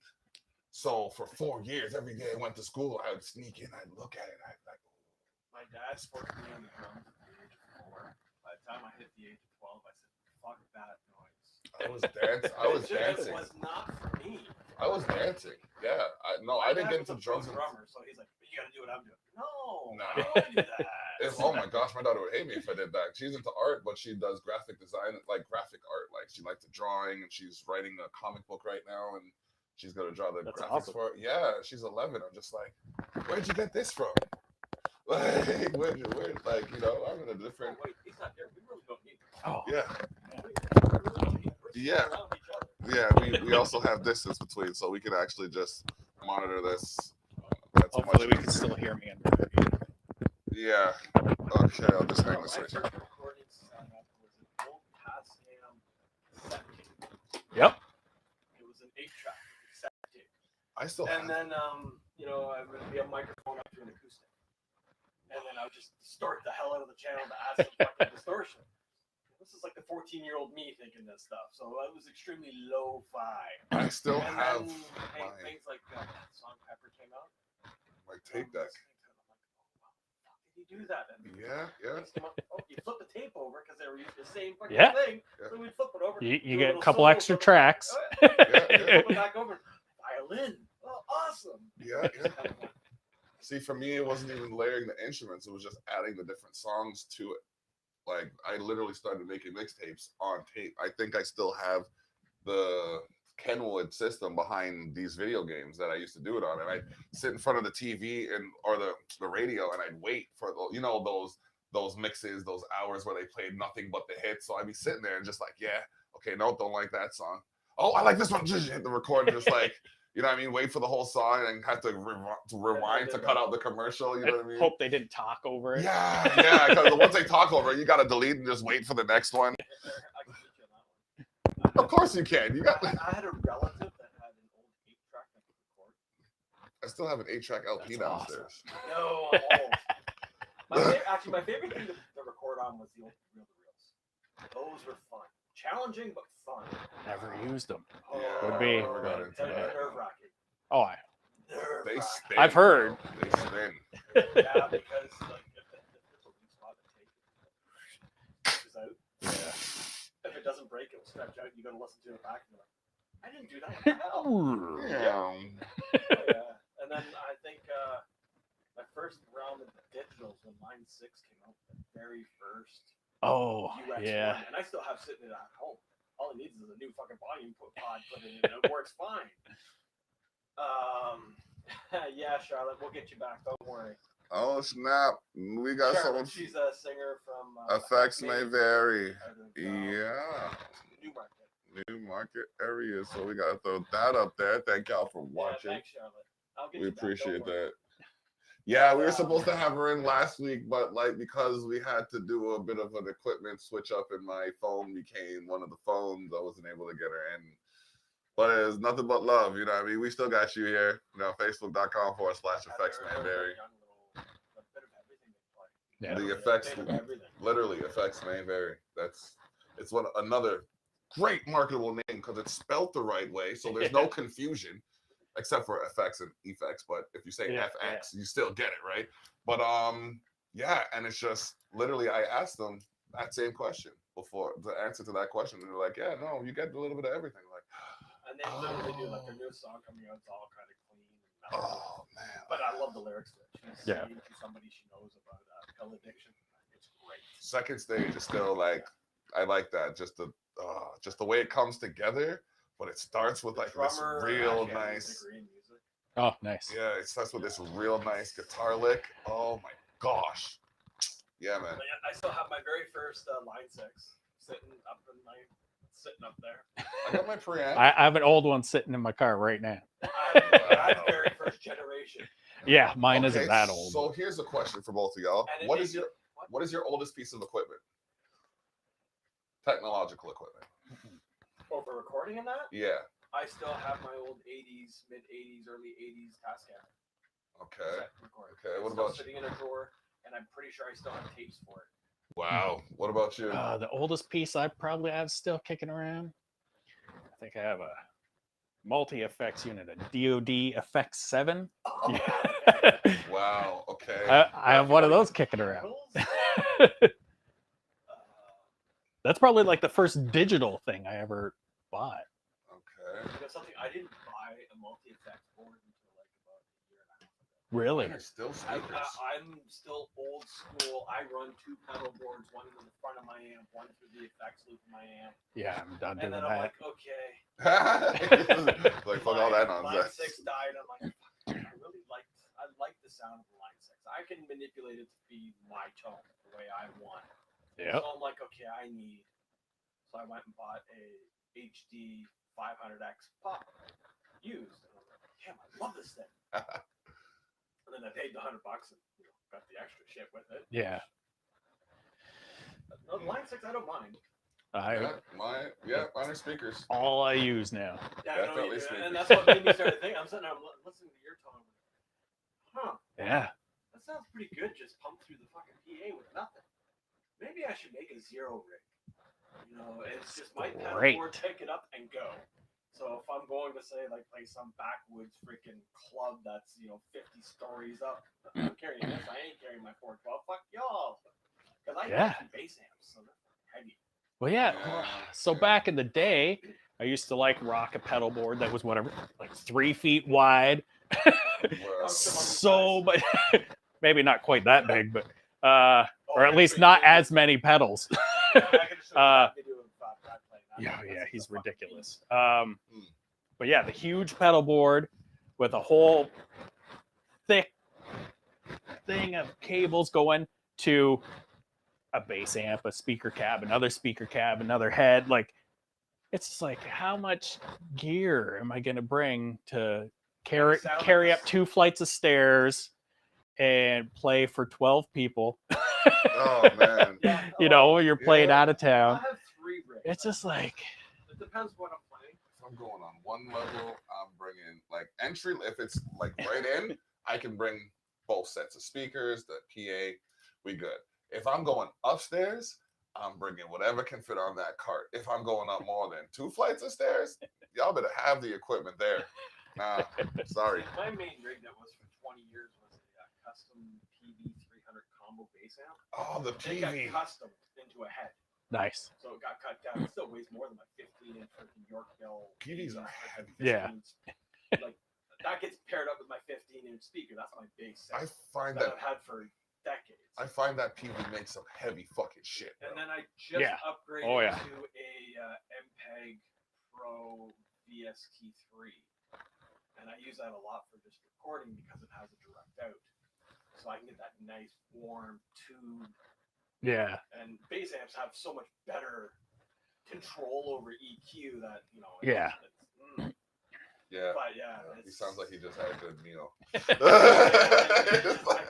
I've never. I remember when I started, like when I first actually taken guitar seriously. Yeah. I knew 4 chords and went, I don't like the sound of this. I need to figure out my sound before I figure out how to play, because I don't want to play to what I sound like. I want to have that sound so I can play, what I hear. Because I've met a few musicians who are like, they can play everything, but their sound is nowhere near to what they're playing. That's the thing. When I That was a started big playing tone. guitar, it was all about like learning to play all day, every day. That was, the first 10, 15 years I was playing, it was just about being able to I play. every day. And then, but since then, it's been way less about playing guitar. Like, I barely practice. I play guitar when I have to play guitar. It's all about sound. Like, I want to make things sound a certain way. I want to hear things. I want to. You want to tone it. Yeah, like Well, that's I spent the first what it 3 is. years of my life, of my guitar life, yes, learning, playing every day, jamming, but I was chasing that tone in my head. And I finally found it after like 3 years, and everything else just kind of went, whoosh. It just worked a lot better. Like a lot of people don't chase that tone, and they never do, but it just seems to hold them back because they're trying to play with the sound they have. If you sound better, you Well, will play better. You will want to But if play you can more. sound with what's in your head. Yeah. Which is why it comes down to speakers at some point.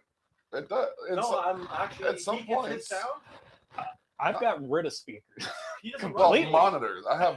Well, that's from a. Isn't that from a guitar playing perspective? I'm talking from a producer perspective. Even that. So I know lots of people, and all like the gear pages and stuff that I Okay. follow. Like so many people, they're like, no, you need these headphones or these speakers, which I get to a point. Okay. But it's what sounds best to you. But your ears will also get tuned to whatever you're used to. So our last album, which I think sounds really good, Okay. it was all mixed on very cheap studio monitors and a set of speakers that aren't even. They're just a cheap set of speakers. But my ears are tuned to them. So like if somebody else came in and tried to mix on my setup, they'd be like, it would sound like garbage, whatever they mix, because they don't know the. but my specifics ears are of so the- tuned to my setup. So as long as you know what you're using, your mix will come out. Okay. So I don't know. I still think like based on, and this is just based on the conversation I'm catching. It's like, so where does the equipment where does the equipment become the deciding factor? Like, where does the bridge between talent and equipment begin? I don't think that line ever gets defined because you Yeah. can pick up your skill to surpass equipment, but equipment will always be there to match you. You can always spend more money on better equipment. Yeah. Even the top of the line is only top of the line for a year. Especially And when it even comes to then, music production. I've always been a huge proponent of just know how to use your equipment, know how to get what you can of it. Because I used to use equipment that was like not I still use great. equipment that's 20 years old. like and stuff that trendy. is cheap, really doesn't sound that great. But I'll play a gig where the guitar player in the other band has like top of the notch fucking, he has the best fucking gear. It's like, holy shit. And they sound like garbage. Okay. So that's kind of, I've always been more about like, it's know how to use the gear rather than just having the best stuff. Because I mean, if you know how to use it and you have the good gear, you're going to be untouchable. that's Tone-wise. exactly the What's his name benefit of from it. But sorry, Hysteria? yeah. There's a guitar player. But yeah, Wicked tone. Oh, no, yeah. it's that's why again I'm going back to speakers because that's my oldest equipment and my newest equipment. So like when I mix it and I bounce it out to say I have the monitors that I use and then I bounce it out to the PA and then I have another like the stack of PA so I can hear it back like how it would play in a live setting kind of thing. But Yeah. yeah, there I find there's a gray area. I won't call it a line then between like equipment and skill set. Yeah, you totally. gotta have the skill set to use the equipment you have, regardless if it's Behringer bottom of the line or high-end Mackie or Pro Tools. If you don't have the knowledge and the ability to use it, you're gonna sound shit no matter what.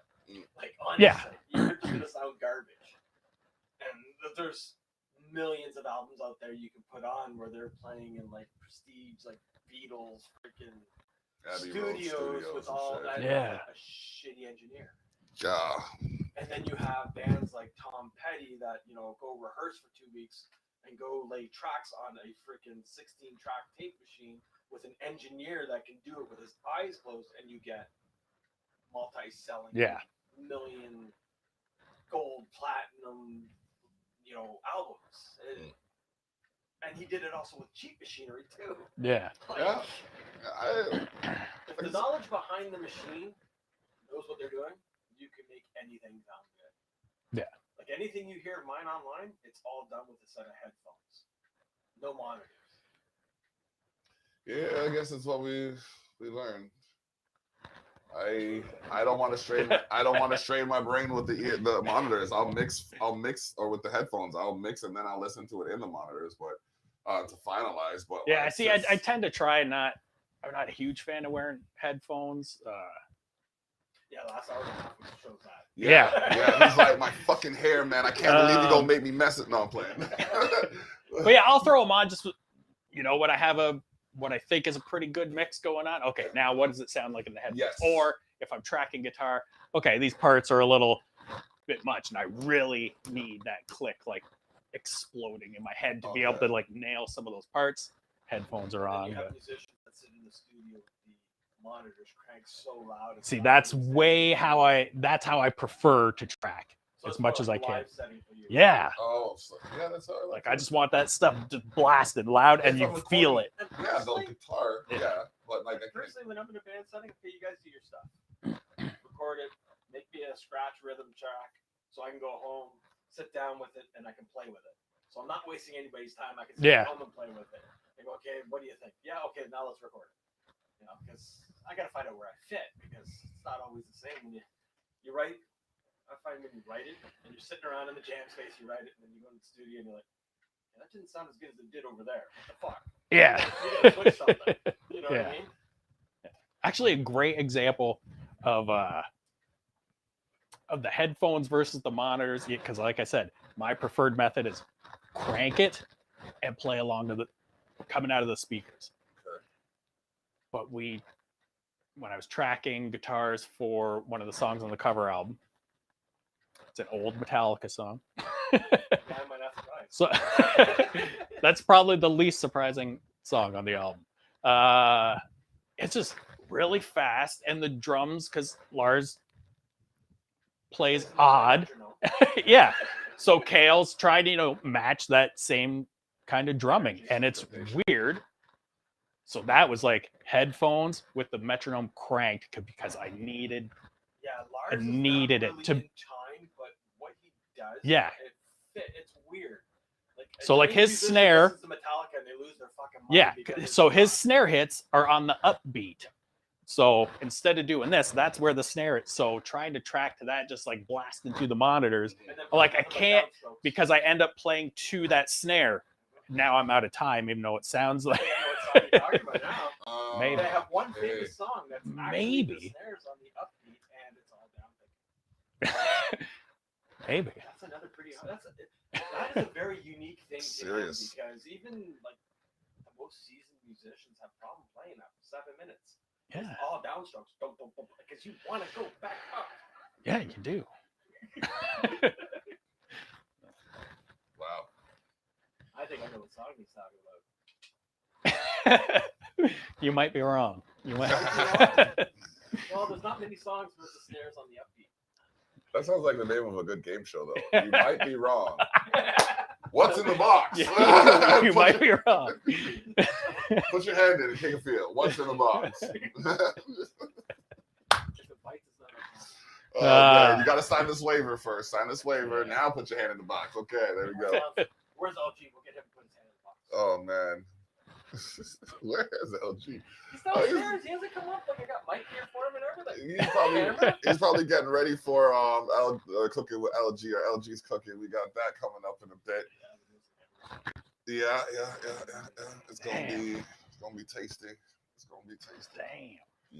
Yep. Let's hear what John's local bands he likes. Local bands I like. Let's see if he names all the ones that are currently active. I feel like most of the local bands that I like are really local to here. Other Yeah, they are. Well, there's Electric Dead, man. They do it Sam's for just- me. They do it for me. I'm a fan of everything that he's been doing lately. Like I think I've messaged Keisho and been like, I'm pumped for the next Electric Dead album, but I'm also Worried it might be different. super not different, worried about, like, because when you like an album so much and then they put out Next another one album comes and you're like, it's not as good. Yeah. Not that I think they're gonna put out something that's not good. It's just like where I put that first Electric Dead album. It's like it is It's my arm wrestle the truck. Yeah, you can't say a burger is a burger because they always prepare. like I've differently. spun There's a that grill, album a there's charred, lot. Same here. Grilled, char Like I really like it. It's just that I like it so much that it would be hard to put out another album that I would like that much. That's the only concern. Wow. If they can do it, I'll be ecstatic. I actually enjoy all the stuff he's currently doing. Yeah. The Wake is great. When they said Delta Blues, I'm like, okay, this could go one of two ways. Really, really good or really, really bad. And I'm quite glad it's really, really good. But other than the Electric Dead, yeah, it's like Dumpster Mummy, which you've already mentioned. Like, Love that come guys. on. Y'all don't want to check Come out the on. spell later on tonight on It had to be twitch.tv 5-6 years ago. /dispel_music. Was it the Spill? No longer there. We've played with them at the Spill. So we drove It was off. like a Monday night. There was nobody there. We were just playing by ourselves. We almost actually shattered the front window. Oh no, man! It was breathing. It was going like it was pushing out because I like the low end. Like the only way to Yeah. describe my tone is take the breakdown for domination, Yeah. that bass push, and then mix it with like Man in the Box. Combine Nice. those two tones, and that's pretty much me. But and then low end bass and then just drum that whole Yeah. breathing. That was great. Yeah, I think after we played with them there, one of the Dumpster Mummy guys had mentioned, like, because when there's nobody there, like we've played a couple gigs with them that, like, it's just like, holy fuck, there's nobody here, and it's like middle of the week, and they're just like, they will treat it like a jam. Yep. They're like, well, let's just fucking Have play fun. some stuff. Whereas us, we're like, well, we're here to play. We're going to do what we do. And they're like, that's crazy that there'll be like 3 people and you guys are still just doing like your thing. That's how it's supposed to be. Like, that's just, I don't know. Because if you practice like it's if you play like it's an empty house. But that's the thing. If you play like it's an empty house, then the energies will be felt, and then no, when Dumpster Mummy has the East Coast mentality. If it's an empty house, this is a house jam time. Let's have some fucking which fun. Get up on stage. Let's have which for them doing that is equally as great as like like I was saying, you got to play like it's a full house all the time, or else they won't generate the energy. That way, they're still treating it like it's a full house, but they're doing it there. Yeah. It's like, okay, we're in the jam studio. We're gonna have a blast. Yeah. And it's kind of funny because Brad has social anxiety at stage. If you actually watch this man play live, his eyes are closed. Yeah. Yeah. And he's freaking tap dancing on his board. Well, I was gonna mention, like, because you already mentioned like his pedal board, and it's like the way I look at him with his pedal board is he's essentially playing 2 instruments. So he's playing guitar, but that pedal board is another instrument. And it's playing up like he has the timing down for all of it and knowing what to hit and when, and like. And he's doing live loops. Choreography. Yes. Oh, he's doing live loops. Like you'll hear guitar playing, but he's playing something different. Then all of a sudden he'll hit a switch and that loop will play. It's ridiculous. While he's playing the rhythm again. Yeah, like, choreography. Yeah, it really is. And his eyes are closed the whole time. Yeah. Yeah. Wow. He has his hoodie up, his eyes closed, and he's just bouncing around, and his feet are going. Yeah. And the drummer for my the band that I was in used to do that. She'd play like, I think it was like an 12-piece kit, and her eyes are closed the whole time, and it's like, wait a minute, how do you even know what is? Yeah. Like that's bonkers. Yeah, you get that muscle memory down, and then you can just worry about feeling it.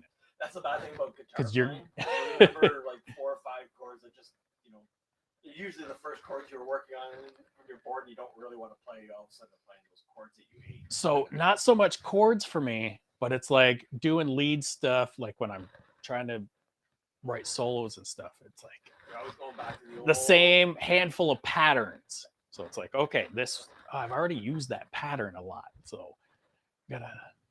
And no matter how much you learn, you still seem to fall back.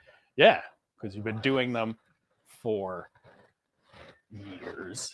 Yeah, there's a certain progression of notes that I can play with my trumpet that for some strange reason is soothing, and then like I go outside that range and people look at me like, "What are you doing? Go back to the other stuff."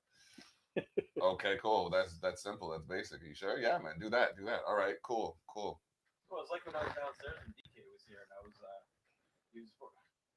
literally I came over. We were gonna do an evening show, and the producer buddy downstairs making beats. I'm like, ooh, hold on, I got my bass here.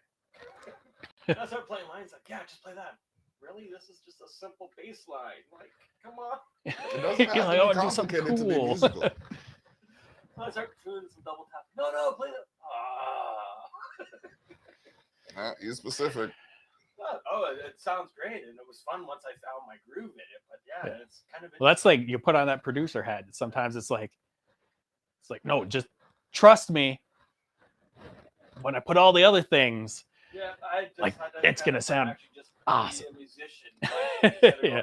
I'm writing this. Yeah. Okay, I'll just play. I gotta shut up and play. It's hard to do that some days. Really hard. Yeah. Yeah, especially when you got as much to do as we usually do. My God, it's madness.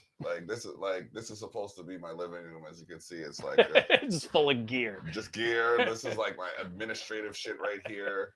Like I'm telling you, it's madness. Any given point, and it's like this pulls out. So if I fall it, like just forget this, wake back up, and I'm back at it again. It's just. We have had people sitting on the couch downstairs. Literally, like. And in chairs. Yeah. Like this is our long day. Yeah. Yeah. We usually start about 12. Today was a little earlier. 10, 30, 11. Well, you're. Yeah. You didn't want to do it in the middle of the night. Yeah, I think you messaged me at 10:30. You're like, we're good to go, so you can show up whenever. Yeah, we were just setting up. Come on down. Yeah, bring it. Get comfortable. Exactly. And that's why I like the setting that it is, because like you don't have this, oh no, I can't sit there because it's gonna break kind of feeling. It's like, okay, it's durable. We're definitely not kid proof here, but like you know what I mean? But at the same time, like adults can come through and see, Yeah. all right, there's shit that's going on. Like, that probably reminds people of some of their childhood, that shelf over there. Sitting there, it's like, wow, Transformers and remote control cars. Like, is this guy serious about life? Yes, I'm also serious I about gotta fun. get Joey and Matt on for you. I really gotta talk to Yeah. them too. You want some wrestling? You want them for your wrestling? Yeah, you do a whole show on wrestling with Joey and He Matt. does every week. I'm doing one tomorrow at around 3-4 o'clock. We're doing the prediction show for Fastlane, and if I get more predictions right than my co-host Teely, then I get my title They back. have Which a belt. They pass back and forth. yes, A legit belt. I made it. I could show you a picture of it actually. No, not the big. Not like this. Not that bad. Not like that. But it's like this one down here. Like homemade. Oh, okay. Yeah. Yeah. And they pass it back and forth. Whoever wins the. But I have a feeling Joey would have a blast, and so would Matt talking about Yeah. it for like an hour straight. You could definitely get Joey. I'm sure Matt would dig doing it. It'd just be actually getting him to like come. You can even do it online. Yeah. He'll do that. I think that would He'll be do that. interesting to see them two. I like it, man. Like, I just want to talk to them beforehand so we can just like mesh it up and see where. Because You know when what I mean? we had Tommy on. Bro, we took like we were talking. They were all talking. 25 minutes. I'm sitting there just like, okay, don't worry. As soon as they segue to wrestling, I'm jumping in this bitch. Just waiting for your moment. Exactly. And then like, so then he saw it quiet. He's like, so David probably has a question to ask. So I'm like, so where are you with the WWE? He's like, oh, and then we And then boom, just like just flip. we went through the attitude from the attitude era right up to now. And it was just like, yeah, that's what's up. Roman Reigns as a heel, definitely a good thing. But he's gonna fight Daniel Bryan, and Edge is gonna be Because Joey brings up wrestling a lot in a lot of things. Edge is So gonna I think be he would love to just. I'm Special waiting for him to enforcer. get in the booth the other night to start tracking vocals, and they're talking about wrestling. And that's my dude. I'm like, all right, I want to go to bed tonight, so Yeah, we do it the get in the Sundays. booth. The pay-per-view Sunday. We usually try for Sundays, but it's definitely the pay-per-view Sundays we do the prediction episode. So if they can free up, the next one is probably going to be a double show because it's WrestleMania.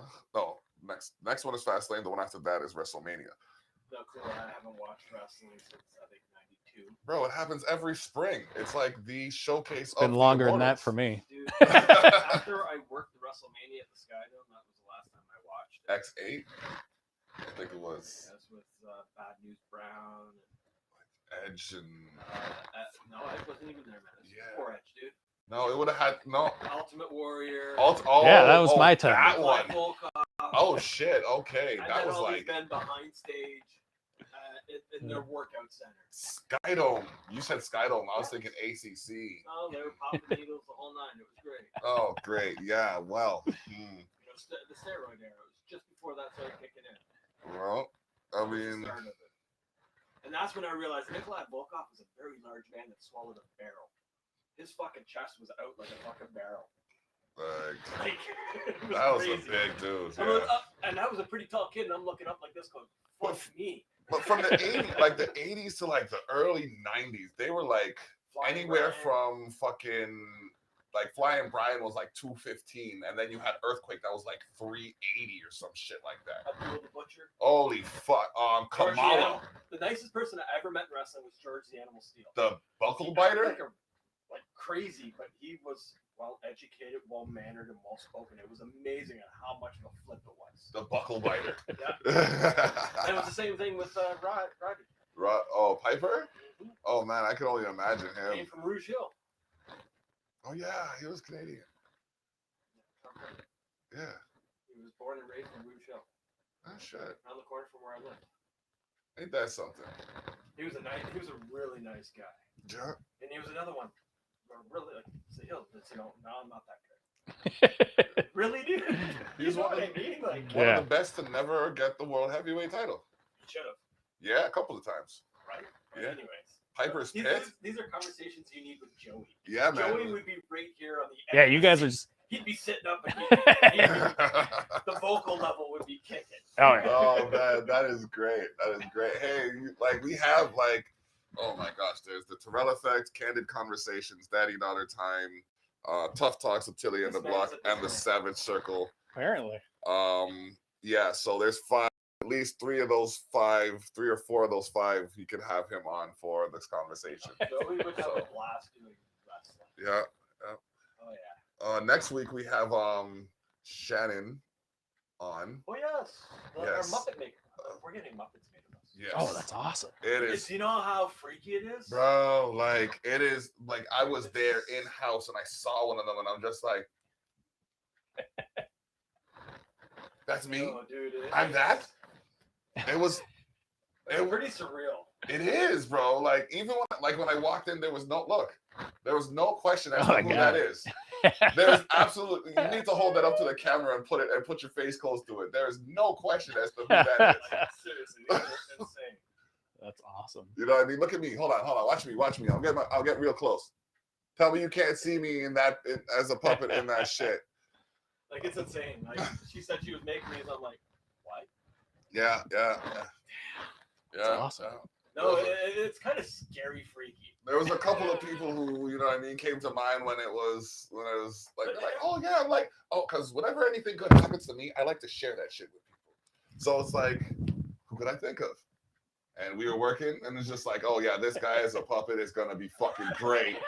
Like, there's no way this can't happen. So you know what I mean? And then, oh my gosh, this is another thing that I can't believe that was possible. My wife is one. That's who the pink-haired one is, and like. And LG's gonna be one. LG's gonna be one. You'll meet too. him in a second when he decides to Yeah, come out and say hi. when he pops in, you know what I mean? He's probably waiting for his show to start. Well, I was just thinking, man, can we get some of those and do our next Duskwalker video as Muppets? Oh, We could talk. see what that cost would be. Yeah, I already know what the cost would be. We'll just talk about that off camera. There you go. That would be fucking awesome. Well, the biggest hurdle would be me convincing the other guys to be like, all right, Cal would be our all next up. video, Muppets. Okay, get Cam on your side. Do what happened. Oh man, I mean, I hope she's watching right now because she'll be that would be awesome. she would be excited how to fucking awesome that would be. like that would be some Right? great exposure too for like A little guitar on it. Just watching Cal go. You'd have to Oh, give that- her like 6 months, Yeah, maybe at Oh, least. that'd be amazing. I don't even want to say 6 months. It would take a little bit of time to make sure. That's okay. everything We was work down. slow. Okay, cool. All right. Yeah, See, Hill says that he does maximum 12 a year. I think that's the arc for Maddie. 12 and we gotta slow down now. I'm bugging. Maddie's a great guy, oh man. but he also admits he's like the laziest musician in Yeah. life. Well, That means you he's know how to get it he done. is incredible as a bandmate because you just tell him where to be and when to be there, and he just shows up and then he knows. There you he's like go. a metronome all by himself. He's pretty fucking locked in. That's the quickest part of recording a Duskwalker album is tracking bass because it just depends on how much time you have. So these 7 songs that we're doing for the cover album, I only had a couple hours each night. He did 4 songs one night, he puts 3 a songs little the more next, in and it, that's he because goes. and that's the thing. Once he has it down, that's it. It's just there. It's you no longer have to worry about him. See, Maddie's really he's a good bass player. I can't wait till we can open up a little bit more so we can set up to have people play the jams. Eric, Real life happens when you're live. real life happens all the time, bro. It's not a gremlin this time. Hey, there was no gremlin, so you can. You're the one who called for the gremlins. I actually Yeah. aim to make sure they don't happen. They didn't happen. I didn't call them this we've week. had shows put off for a half an hour. I didn't call them this week though. That's probably why we didn't have gremlins. I didn't call them this week at all. I left them alone. So I called the office of the premier every week religiously because you can't tell me you have my best interests in mind if you don't know what my interests are. And if you're going to take all this money out of my pocket and claim that you have good in store for me, let me tell you what the good I want to happen is so we can make it happen. So, He's you know, relentless. Like, this man is- right? Listen, Good.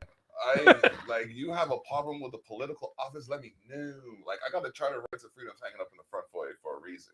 So everybody, when they come into this house, knows what their rights are, and they understand that I respect theirs enough to hope they don't infringe on mine. So, you know what I mean? And that's just the foundation of the development that we have. And it's like, when it's like, okay, we're here to do this, it's like, okay, do that. oh no, we have to do this. No, you have to do that. That's what I need done. That's what I need you to focus on. That's not in our purview. Whose purview is it in? let me talk to them. This man is ruthless.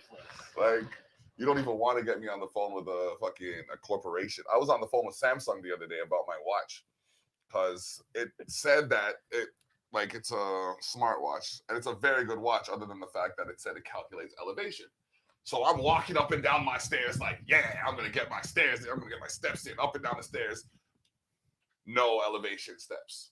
What do you mean? I went up and I went down. It's supposed to count at least once for the all the way up and then all the way down. No? Okay, cool. Send them a tweet. This does not do what it says it's supposed to do. I paid for it to do this. I needed to do this, or I need some money back. Or you need to change, or you need to update the system so that this isn't on there. Check my watch last week. The elevation thing isn't there anymore. Yeah, you can, and that's the thing. That's why I ask people if there's anything you would advocate for, what would it be? Like any of the things that you come across in life. Like aside, we are advocating for music by being here and putting. The government needs to do more for music. Oh, okay. I mean, how many months have you been out of musical work? So Your last show it's been over a year since I think I'm on 14 I played. months. Yeah. Yeah. And For Duskwalker, 13, 14, 15, 16 months for Duskwalker. and what has the government given you or helped you with? We're currently trying to figure out how we're going to pay to release our music. Don't worry, man. The government gave us 2.5 million to split between 100,000 Everyone. people. Yeah. Oh, Not counting businesses. does that mean we all get $250 if there's only 100,000 of us? Because I'm sorry to say. Well, we've got big zero. enough We've got $250. zero. names. Yeah, we don't have big enough names to Yeah. make that money. Oh, $250 isn't even gonna. That would barely cover the month of like what it costs. Yeah. Okay, Ford's sitting on what, 17 billion right now? No, that's okay. I'm crawling up in his ass just now. I don't know. It's insane. You How think everyone's saying that we're all essential. In my life, music is essential. For my Without music, psychology. I dead. You know what I mean? For my I have psychology. a bad day, a song goes on. Yep. I'm having a good day, a song goes on. Yep. I want to relax, music goes on. You Yep. know what I Yep. mean? I get in the car. I don't want to kill somebody while I'm driving. Guess what? My music's on. Yeah. Yeah. I go to shows to meet new people and meet new musicians. I can't do that. The driver's side. So that's the thing. We put out. It's not so new anymore, but when we put out our last album, we spent a lot of money buying merchandise, getting everything ready. We played You guys did one show. one show because we put out the album at the end of November, and then immediately thought about we don't want to go out and like try to support the album in the winter. We did the Halloween show, and then our album release was about a month after that. Yeah, I saw that. So yeah, we don't want to go out and travel places in Canada in the winter. We'll wait until springtime. That's when we had all our gigs lined up. Yearly down in the States. On Yep. That show. So everything was lined up starting in spring. We're sitting on a lot of money worth of merchandise. Yep. I bought some. Everything got canceled. We're still sitting on on all that merchandise. You know what? Now wondering, like, this was a How conversation. How much of a debt do we want to take to this campus? So, tracking vocals the other night, finished that up. Then we were having a discussion of how are we going to pay? How much do we want to spend on this covers album? Like, we're not even talking about our own music, just the cover album. Like, how are we going to do this? All our money got spent buying merchandise that we can't go out and sell. I mean, we could sell it online and stuff, but But it's still going to take a lot of nickeling and diming and still a loss of some sort. yeah. Because you gotta So ship it most all of out. our money is tied up in stuff that we can't go out and promote. No, we know another band in Cleveland that's like that. It's The Spell. They Yep. actually turned around and put together a digital package for $10. Yep. Yeah. I bought it. They're not making anything off of it, really. They're just trying to minimize some of that But loss. if you can get enough people to buy it, you know, it won't be as much of a loss. It's like I have philosophies about society and where it comes to the economy, and it's like if you give them a lot for a little bit, they'll tell more people to come back and get it. But even if you know it's worth more than you want to charge, like it's like convincing them that it's worth it is For not, sure. It's terrible. It's like I know sweatshirt. Nobody wants to pay more than $10 for it. I know I put my soul into this. It's like it takes me. You see that stack of fucking QR codes right there? Yeah. Each section of that took me about 2 hours. Like I printed them, cut them, laminated them, cut them, and then sorted them out. So each person had their own section. So it's like that takes 2-3 hours, and I'm just like, okay, you know what? I'll charge you like $25 a page because you get the promo out of it, and it's just like, you know what? That's too much. Let me say 15. Actually, we went through that thing. You know? Yeah, we were supposed to help somebody out. We're like $60. Yep. You will do everything. All you have to do is show up and talk. All you see here. $60 and you got 2 people doing everything, and not even on camera. We'll be off camera running your shit. All you see here. And he's like, and they're like, no, that's too much. Yeah. I'll do it myself. Okay. On your face you went. Yep. And it's like, I'm not gonna force you to help you. It's like I know we're not the biggest media outlet, but we have enough eyes in enough places that, you know what, shit, someone that might not have seen me without you sharing the link on your page now will see me and might like something that I'm doing to watch something else, and in turn the same might happen for you. And like it's a conversation, really. How much stress is it to show up and talk? You'd be surprised. They're like, oh no, I don't want to pay for that. Yeah, no. This system alone that you're watching up there, just to run this streaming, is $100 a month. Just to run a stream. So you can do things like this. Play a commercial for you. Hold up. You see them pepper, yeah? You know them, Mac? Soulicious pepper sauce. Too hot for tech. XX Inferno. We have 2 flavor. Bring one for your friend or even your neighbor. Soulicious pepper sauce. Look on the ingredient. No fat in it. And we have spices, yes. Soulicious pepper sauce. We have the niceness. Put it in your drink and spice it up, yes. Soulicious pepper sauce. We have apron too. So worth the eat. Just right for you.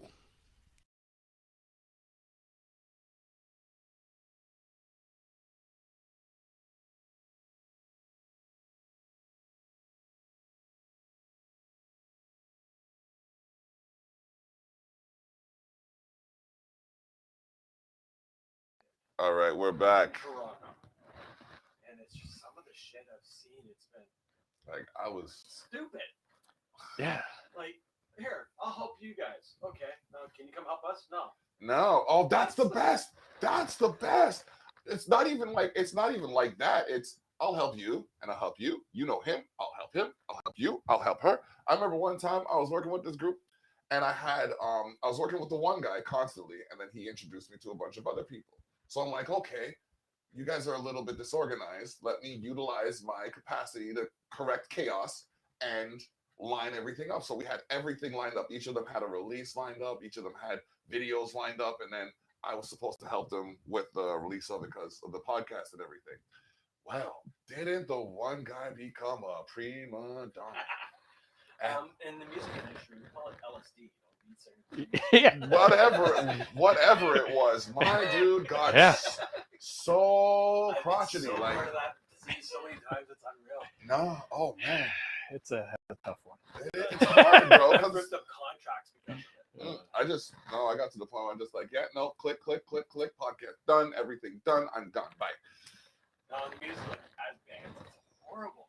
Now I'm talking about y'all. You find a band that you know, musically you both gel. You can hang out and like, okay, you guys headline this show, what headline that show? When you get to that show, they're like, no, we want to headline.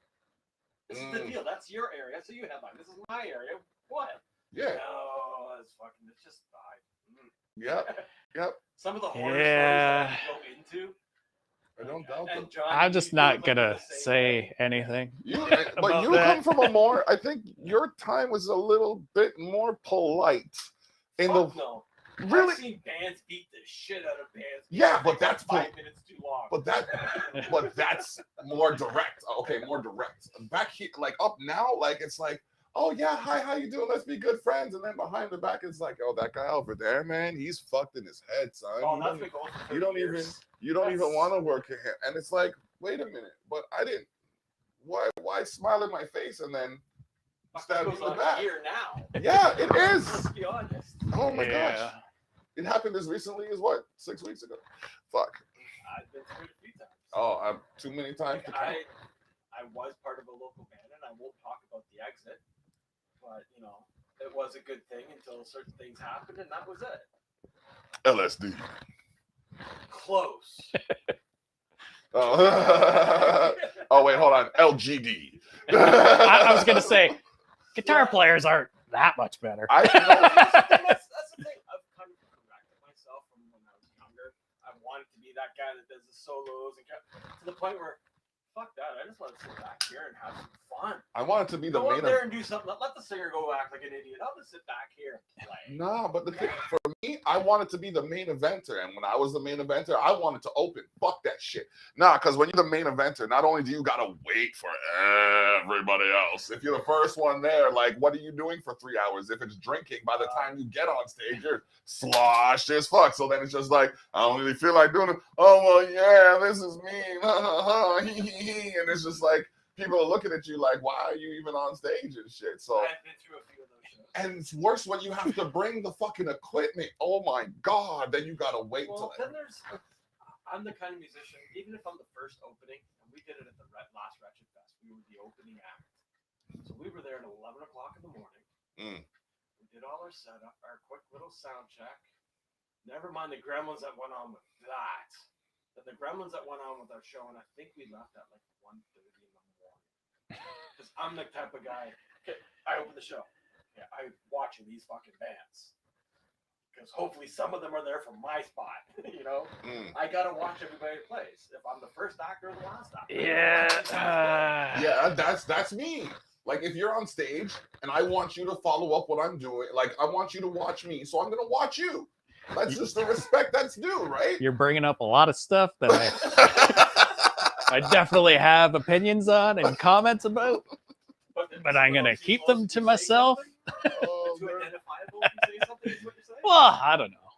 Well, it is what it is. Some of them are pretty general, but you know, we have our own personas of what we want our music to represent and how we carry it.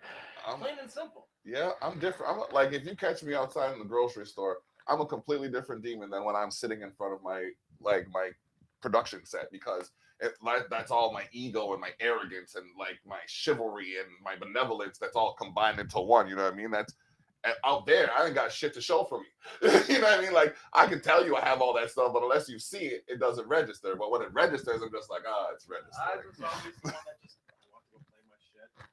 There's other bands I had to watch them because they're watching me do my shit, so I got to show the same courtesy. You know what I mean? That's just my outlook and the way I was brought up as a musician. Yeah, no, I'm not going to show up 5 minutes before my 11 o'clock in the evening set. I do my show and then run. No. It's shitty if you're putting on a show and you have a band and you have to. Well, you don't get to enjoy. We would like to put them on earlier, but if we do that, them and any crowd they bring are not going to be here for the band that we want to have the most people for. And that's where you got to. So we got to put them on after. Yeah. Sorry, you just get There's a lot of talent juggling that way, which I fully understand. Some people draw more. That's just the simple fact. Facts. Right? But I'm talking to people that show up 5 minutes before their set. Well, that's what I mean. It sucks with those ones that like, okay, they're going to draw, but if they're on early, they're leaving, and as soon as they're done, and taking those people with them. But if they're also on too late, people don't show up. Yeah. Which sucks. Which is horrible. Yeah, it's a hard. And these are the musicians that don't show up until a half hour before their set because they're so gassed on the fact that they're the main event. Dude, I've headlined so many shows where there's been 5 people to a couple of thousand. It don't matter. Okay, so you're a unicorn.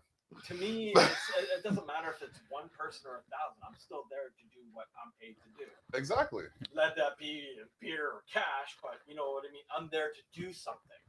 I'm not there to, it's not about me. Well, For some reason, they want me there to play my crappy music, so I'm going to go there and do the best I can for myself. From the equipment, from the opening act to the last person in there, I've had to be that guy there. Like from project management to just showing up with my equipment or just showing up. So I've seen in my short time the whole span of things, and it's like the more you do, it's like the shittier they treat you. Kind of, oh, you're willing to do that, eh? Okay, cool. Well, then here, take this too. Motherfucker, what? I'm already carrying something. Oh, you can just balance it on top of that, can't you? No, this thing already weighs 70 pounds. Like, can you? So, you know. Last show you guys did, we were fucking joking. Don't forget your mic, buddy. Oh, man. Yeah, I love Well, those to shows. be fair, I kind of take on all that stuff just because I'm so like, well, it's not going to be done how I want. So I'll just do everything. That's me. I can relate.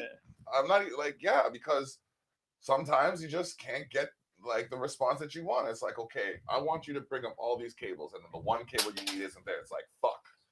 That's why when I do a live show, I can be on and off the stage in 5 minutes, and I have replacements for every cable I use.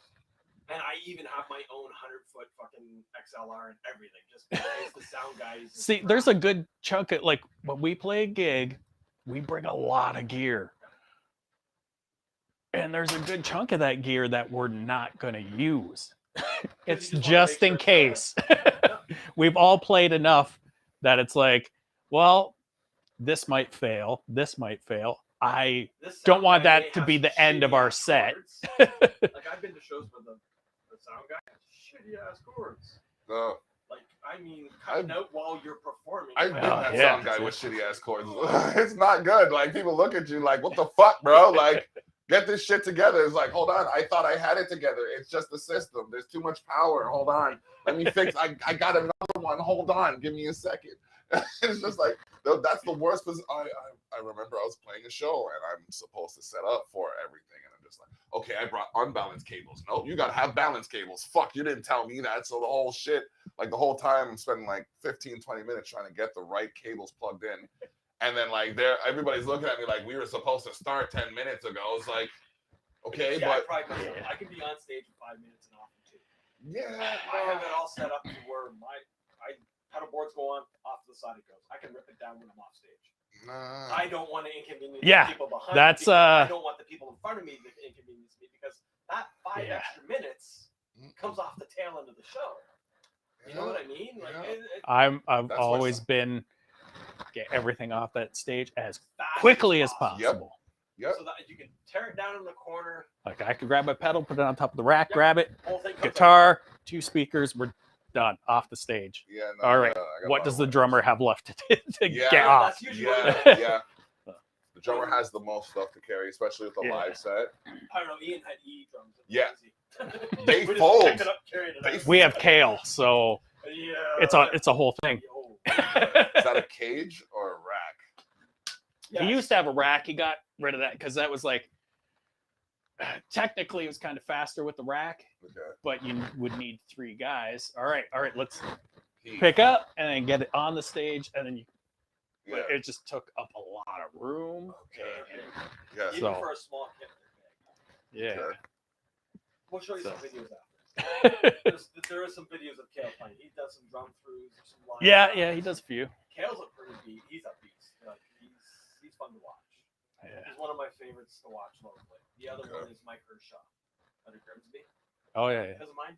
I was just getting back into the swing of things where I was able to go and see some of these other fucking shows, and then life just said, nah, bro. Oh, wait until Duskwalker plays. I'll go drag you out to Duskwalker. It's a good time. It's a good time. Electric Dead, Temple of Night. I can't wait to see if The Wake plays live. That would be an interesting thing to see live. That would be awesome. Eaten by Sharks, Darius, Patrick, like he's a phenomenal guitar player. I remember when he was starting that back band. Yeah. In 2012, I was talking to him. Yeah, I definitely remember seeing them before they even had a singer. Yeah, but I remember when it was just him with an idea. Yeah. That's when I was talking to him. It was in 2012. He was like the 3rd musician I ever met in Niagara Falls after moving here. He's like, I got this thing. I want to do like Theater of Pain or Dream Theater, and he's like, if it doesn't work, we'll do your shit. I'm like, no, you have a specific mindset. Stay with it. My shit ain't gonna satisfy you. And I'm glad he stuck with it because they have an amazing sound. I just heard some of their new stuff they're working on. And it's gonna be interesting. sounds good. Sounds real good. Who else is around here that's interesting to watch? It's kind of outside of the genre of metal, but Road Waves. Yep. I've seen them play before. I've seen them play a couple of times. They're just phenomenal, bro. Yeah. When they first came out, where they are now. Yeah. When they first started, they were a little scratchy little rap. Yeah. Now they've grown into what they do. Yeah, for sure. Gravely James is like, once he starts stomping, boy, I'm telling you, you need to get out the way. He's gonna slap down a tune that's gonna make you. I'm missing that whole. Just make you move. Have some fun. Yeah. Even the outdoor. Give me some outdoor. Let me do something outdoors for fuck's sake. They're looking to expand it to 50 people in bars. Let me. As soon as that happens, that's enough to throw a show. Look, man, well, you see this backyard right here? That's enough to throw a little show because you'll get your 15 people and. So we've talked about, man, we just want to play this, and we've thrown around some ideas, but like I can't speak for the other guys, but for me to get what I want and what I need out of playing, you need people in front of you. To play to a sparse crowd and they have to stay seated at their table, like it just doesn't. No, it doesn't fit. I can't do it. Like I won't get what I need out of it. Even because you want to just go and play, but I know that I won't get what I need You'll out of finish it. playing. You'll go, that was a fun jam. Yeah, like that was good. Yes, John likes to bounce around on stage. In case you don't know. Oh, so you're more of a tap. So if you're sitting up near the front, you'll hear him stomp as loud Where? as Warehouse. you hear that? Oh yeah. He stomps. And he's Not supposed to hear it. Oh yeah. No, I like to feel it. Like I like to feel the how it music. gets out. That's going on. Yeah. Oh yeah, John likes to bounce around. It's fun to watch. All right. And then you got 90 on the other side. Yep. Just fucking laying it down. That's great. Wait till you see them live. I'm waiting, bro. I've been waiting a year and I've been waiting a year for 2 weeks to flatten the curve, bro. To watch Sam gets right into his character. Yeah. Oh yeah. Who, the sword fighter? Yes. That guy, like, there's like 3 people. Like for 3 weeks, they were telling me, "Oh, all these guys are bigger than you." I'm like, "Yeah, okay." I'm looking at it. Well, the first 2 guys, I'm like basically looking right in their face. I'm just like, nah. Sam walks in. I look. I turn. Like I'm coming out the bathroom, so I turn and my head goes up. I'm like, "Oh." First words I said to him, "This guy is actually bigger than me." And like he sits up all proper and shit. Like you could see he's a big, but he's a nice guy. He is quite the specimen of a human being. Exactly. He really is. We did a birthday show for him, and he got nothing but like unicorns and big stuff. Yeah. A plastic archery set. Yeah. For LG didn't really get no presents for his birthday episode. We kind of failed on that a little bit. No, I'll make it up. But we did cater to him. You know what I mean? We catered to him, and he got some. Huh? I wasn't here for the later show. Oh yeah. No, you weren't. Were you? No, on Monday. You guys did a Monday show for him. I wasn't here. Yeah. Yeah. So you made it out. We did. So Sam, yeah, he's a big dude. like 6'6", 6'7". Like he's a nice guy. yeah. Like I feel sorry for him though. He probably gets a lot of attention. Literally at the before we clubs. went online, all we were talking about was Yeah. Awesome. Mhm. He sent us a pre-mixed version, so it wasn't even mixed. And I'm like, dude, I've been listening to this like constantly. Like, really? I said, yeah, I like Delta Blues. Like, I like this shit. This is the stuff I listen to. He's like, really? We didn't know if there was going to be any kind of crowd for it. Oh yeah. This is good music is good music, no matter what. Yes. Yeah, it's nice to finally see that it's out because, like I said, yeah, Maddie had mentioned it to me like Maddie's so long ago now. Like, oh, me and Sam have been talking about this, and Maddie's such a singer. He really is. It's amazing what comes out of that little body. You know what I mean? Like, you look at Maddie, and you're like, it's gonna growl, and all of a sudden this beautiful, clean voice comes out, and you're like, well, that's the thing. So, yeah, he's singing that Duskwalker stuff, and that's super intense.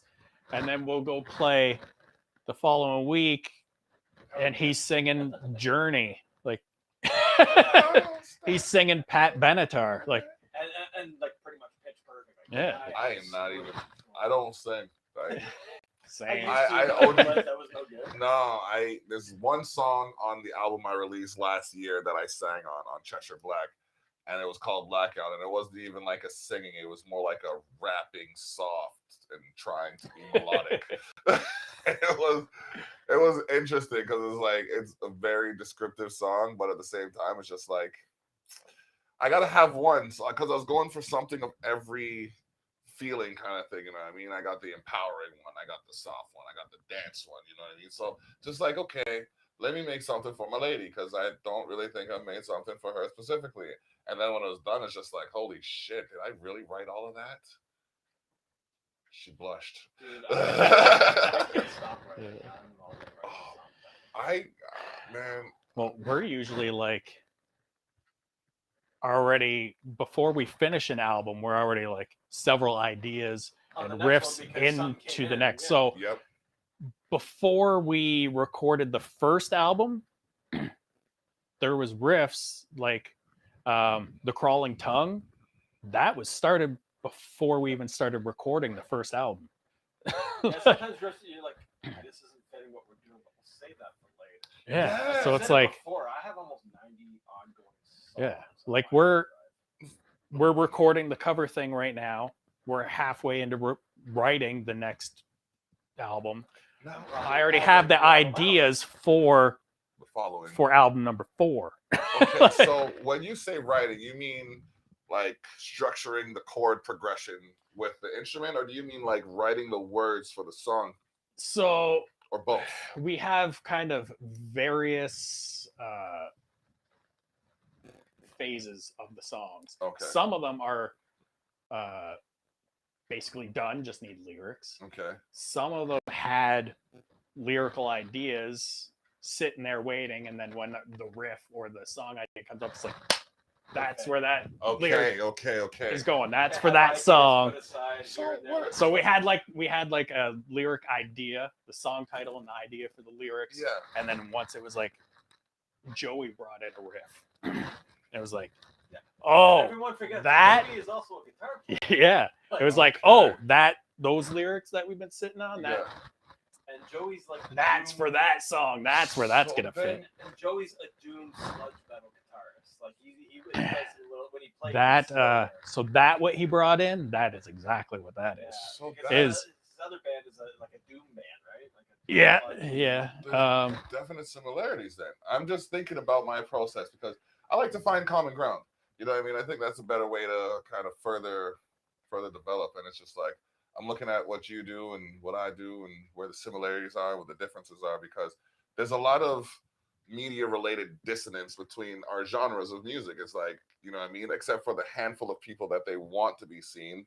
Everybody else is just, like, you know what I mean? It's not, they don't get the same pull. So it's like, I'm trying to bridge the gap and figure out the similarities where they are. And it's like, there's a lot, like when I'm making a beat, for example, if I have a specific song in mind, but I find another sample that doesn't fit the beat, I might structure a little something and then put that on the side and then come back to it later and then go back to the other beat. So it's like, that's why I was trying to figure out what you meant by writing, because, well, you just answered my question in a double way, because it could be writing the song first and then getting the lyrics to it, or it could be writing the lyrics first and then getting a song to it. So yeah, typically for us, we're not like writing lyrics and then it becomes a song. If we have lyric ideas, it's just like, okay, that's there. Yeah. Once the song comes up that fits that lyrical idea, all right, that's where that's going. Okay. Yeah. I have a bunch of lyrics just written down and completed, like, okay, here's the verse, here's the chorus, and then it sits for 10 years.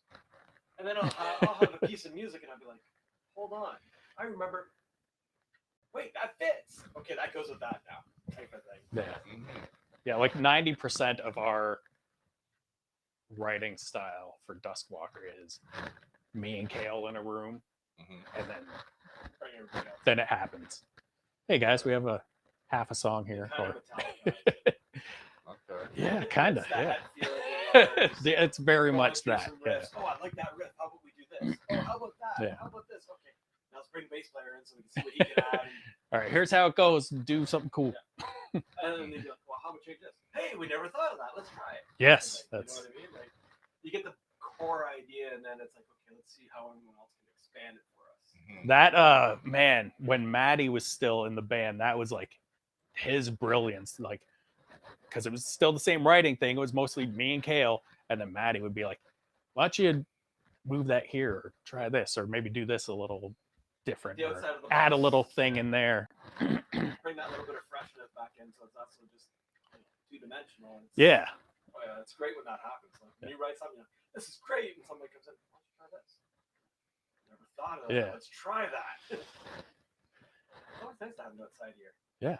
But, yeah. What are you doing over there? I am responding to different individuals who have garnered my attention while I'm on this live. It surprises me really how few people talk to me when I actually have the availability. I mean, since we got on the live, I've had a commentator for Crossfire Wrestling contact me. I'm talking to a bassist now. I'm in a group with Road Waves. And then I am trying And then we to. have Charlotte that likes to watch us. Yes, you know what I mean? I spoke to her a bit. She was humbled by the shout out. She didn't expect that. They're a great group. I'm going to shout out any musician or band I like. You know, let them be friends, not friends, acquaintances, or just music I admire. Because that's what makes me who I am in my writing style, my everything. I can relate to bands or members of a band. I may not like a band, but I'll like a member of a band. You know?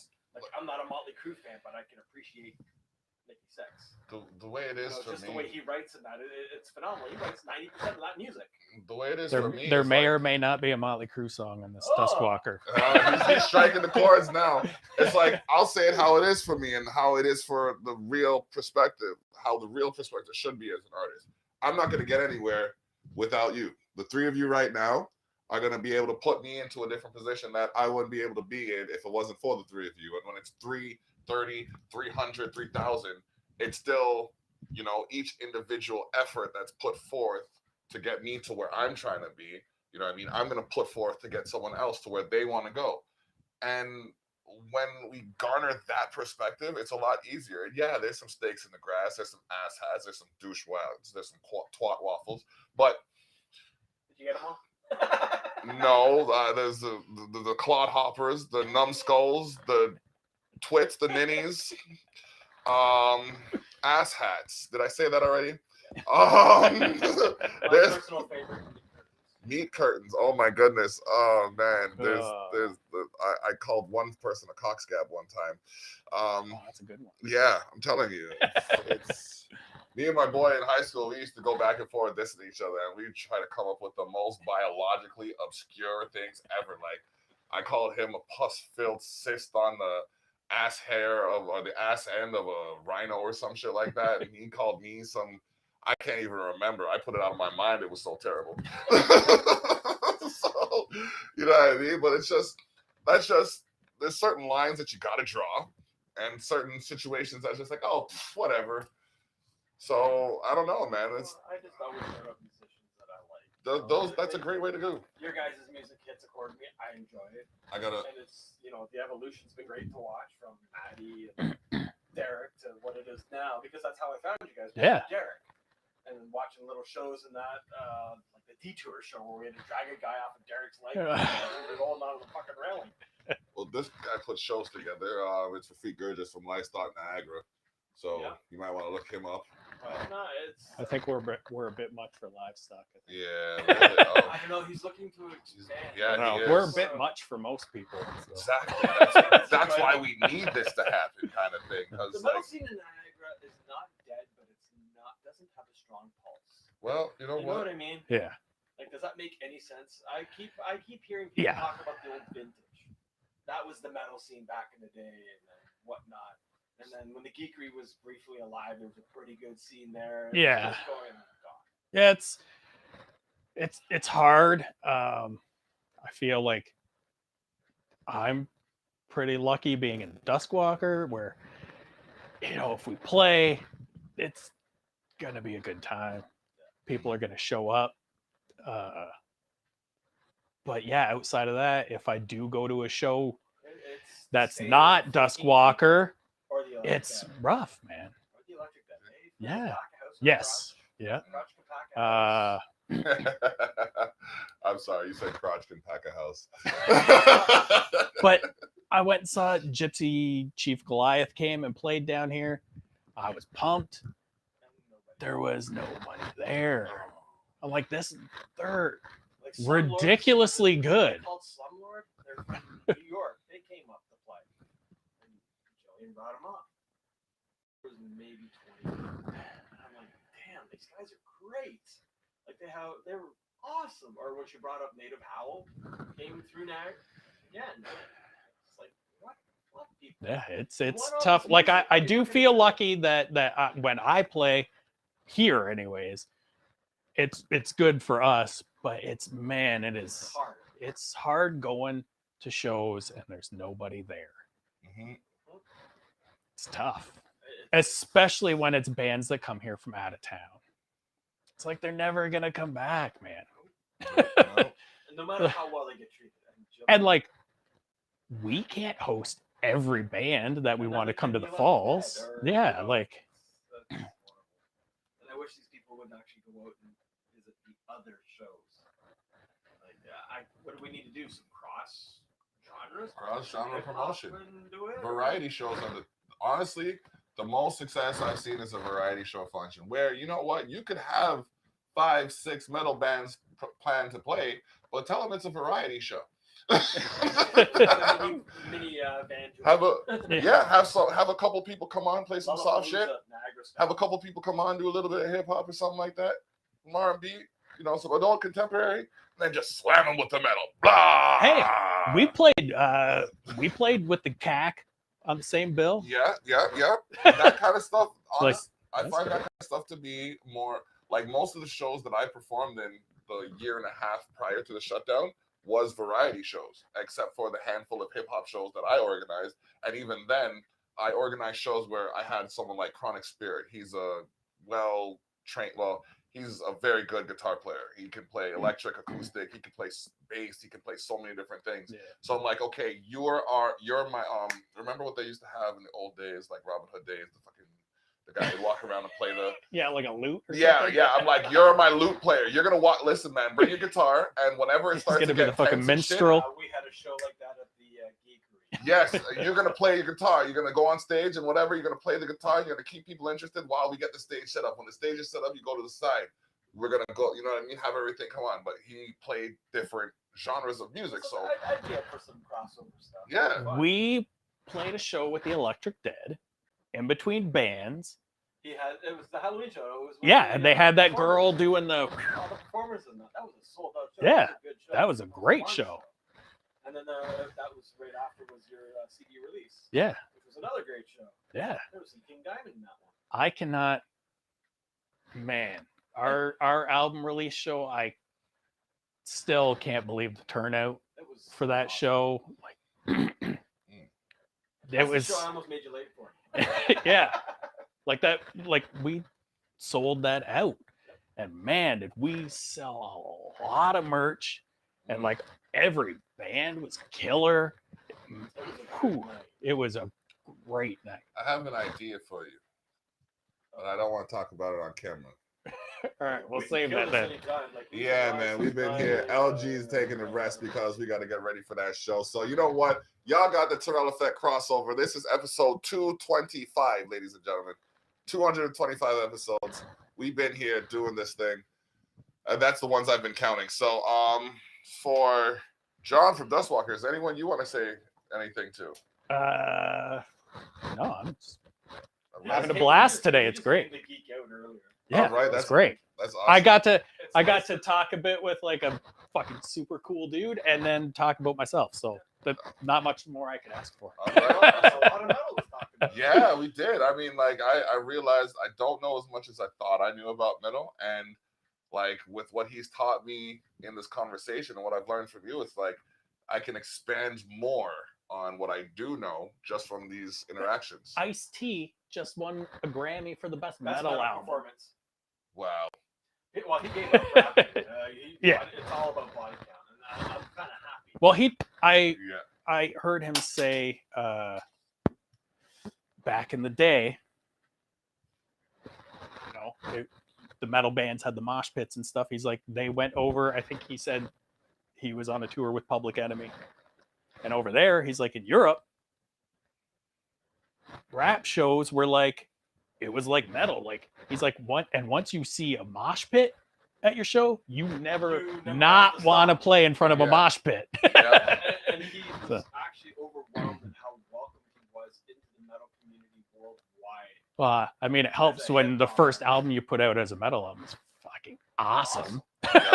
Yeah, really. The album is great.